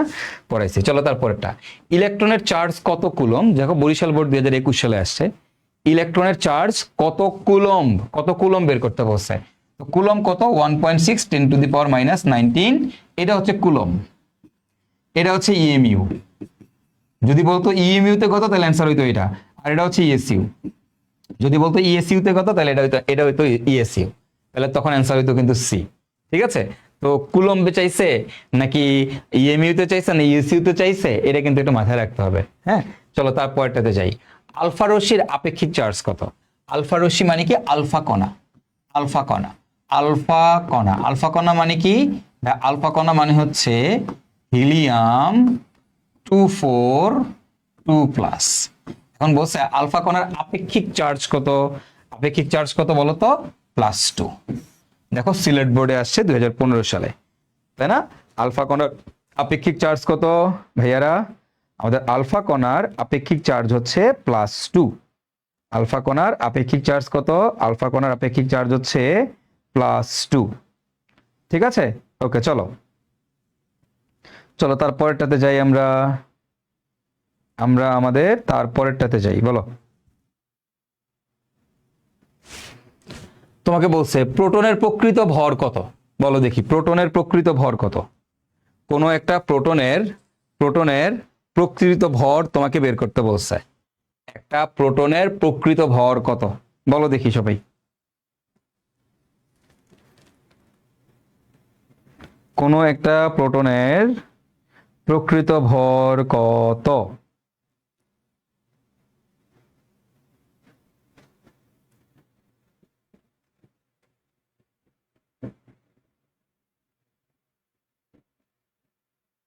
বলো, তা সবাই উত্তর দাও। 1.673 10⁻⁻ কত, সি। ভেরি গুড, অস্থির। 1.673 10⁻⁻24 গ্রাম। এই যে মাত্র দেখা আসছি তোমাদের এখানে, এই যে দেখো, এই যে দেখো দেওয়া আছে, দেখো এই যে ভর, একটা প্রোটনের ভর কত, 1.675 10⁻⁶725। তো 6725 কিন্তু মানে 6723 বলতে পারি আমরা। ওকে, একটা প্রোটনের প্রকৃত ভর হচ্ছে এই যে 1.673 ইন্টু 10⁻⁻24 গ্রাম। এবার আসো, বলছে পরমাণুর কোন দুটি কণিকা পরস্পর সমান? কোন দুইটা কণিকা পরমাণুর পরস্পর সমান? পরস্পর কোন দুইটা কণিকা পরস্পর সমান থাকে বলো তো? ইলেকট্রন ও প্রোটন। কোন একটা পরমাণুতে যতটা ইলেকট্রন থাকে ঠিক ততটাই প্রোটন থাকে, যতটা ইলেকট্রন থাকে ঠিক ততটাই কি থাকে, প্রোটন থাকে। কোনো একটা পরমাণুতে যতটা ইলেকট্রন থাকে ঠিক ততটাই প্রোটন থাকে। এগুলো কানার ভাই অন্ধও জানে। ঠিক আছে, চলো আমরা এরপরে আরেকটা এমসিকিউ দেখাই তোমাদেরকে, দাঁড়াও। বলো এখান থেকে বলো, তোমরা বলো ইলেকট্রনের প্রকৃত ভর কত? দেখো ঢাকা ইউনিভার্সিটিতে আসছে, জাহাঙ্গীরনগরে কতবার আসছে এটা। হ্যাঁ, ইলেকট্রনের ভর বা প্রকৃত ভর কত, বলো। ইলেকট্রনের ভর বা প্রকৃত ভর কত, উত্তর দাও। ইলেকট্রনের ভর বা ইলেকট্রনের প্রকৃত ভর কত? ইলেকট্রনের ভর বা ইলেকট্রনের প্রকৃত ভর কত? কত? ইলেকট্রনের ভর বা ইলেকট্রনের প্রকৃত ভর 9.1 10⁻⁻28 গ্রাম। চলো আমরা তারপরটাতে যাই। কোন তথ্যটি ভুল, যেটা আমাদের কুয়েটে 13-14 সালে আসছে? কোন তথ্যটি ভুল? কুয়েটে আসছে প্রোটনের ভর 1.673 10⁻⁻24 গ্রাম। প্রোটন নিউক্লিয়াসে থাকে, হাইড্রোজেন পরমাণু থেকে একটি ইলেকট্রন সরিয়ে নিলেই প্রোটন পাওয়া যায়। আচ্ছা, প্রোটনের চার্জ 1.673 ইন্টু 10⁻⁻19 কুলম। কোনটা ভুল? তোমরা উত্তর দাও এখান থেকে। দেখো এটা কি সত্যি কথা? হ্যাঁ, এটা সত্যি কথা যে আমরা এটা দেখব, হাইড্রোজেনের মধ্যে একটা প্রোটন আছে জানি, হাইড্রোজেন থেকে একটা ইলেকট্রন সরাই নিলেই আমরা পাই H+। একটা হাইড্রোজেন থেকে একটা ইলেকট্রন সরাই নিলেই আমরা পাই H+, এটাকে আমরা বলি প্রোটন। ওকে, এটাকে আমরা বলি প্রোটন। বলো এখান থেকে, এটা আমাদের কুয়েটে আসছে, ঠিক আছে, এটা আমাদের কুয়েটে আসছে। তো হাইড্রোজেন পরমাণু থেকে প্রোটন পাওয়া যায়। হ্যাঁ, বলছে কোনটা ভুল? প্রোটনের ভর 1.67 10⁻⁻24 গ্রাম। ইয়েস, এটা সঠিক। অস্থির, তোরা এত অস্থির কেন? সবাই সঠিক উত্তর দিতেছস, ভেরি গুড, সঠিক, এটা সঠিক। প্রোটন নিউক্লিয়াসে থাকে, এটাও সঠিক। হাইড্রোজেন থেকে একটা ইলেকট্রন সরিয়ে নিলে প্রোটন পাওয়া যায়, এটাও সঠিক। প্রোটনের চার্জ 1.673 10⁻⁻19 কুলম, এটা কি ঠিক? এটা ভুল। তাহলে অ্যান্সার হচ্ছে এইটা। কেন এটা অ্যান্সার? কারণ প্রোটনের চার্জ হচ্ছে 1.6 into 10⁻⁻19 coulomb, not 673, not 673, 1.6 into 10⁻⁻19 coulomb. বুঝছো? একটা প্রোটনের চার্জ কত? 1.6 ইন্টু 10⁻⁻19 কুলম, নট 1.673। ওকে, ভর হচ্ছে 1.673, তাহলে 1.6 ইন্টু 10⁻⁻19 কুলম। এটা কোথায় আসছে? এটা কিন্তু আমাদের কুয়েটে আসছে। ঠিক আছে, তাহলে তোমাদেরকে গত 2 দিন ধরে যেসব জিনিস পড়াইলাম এগুলো থেকে কিছু এমসিকিউ সলভ করে নিলাম। হ্যাঁ, বলছে মৌলের পরিচিতি নিচের কোন মৌলিক কণিকার উপর নির্ভরশীল? Electron, proton, neutron. এটা আমরা নেক্সট দিন দেখবো না। কোন একটা মৌলের পরিচিতি কোন কণিকার সংখ্যার উপর নির্ভরশীল, তাও তোমরা অনেকেই হয়তো পারবা। একটা মৌলের পরিচিতি কার উপর ডিপেন্ড করে, মৌলের কি কোন নাম্বারের উপর ডিপেন্ড করে, মৌলটা কি হবে দেখি এটা পারো কিনা।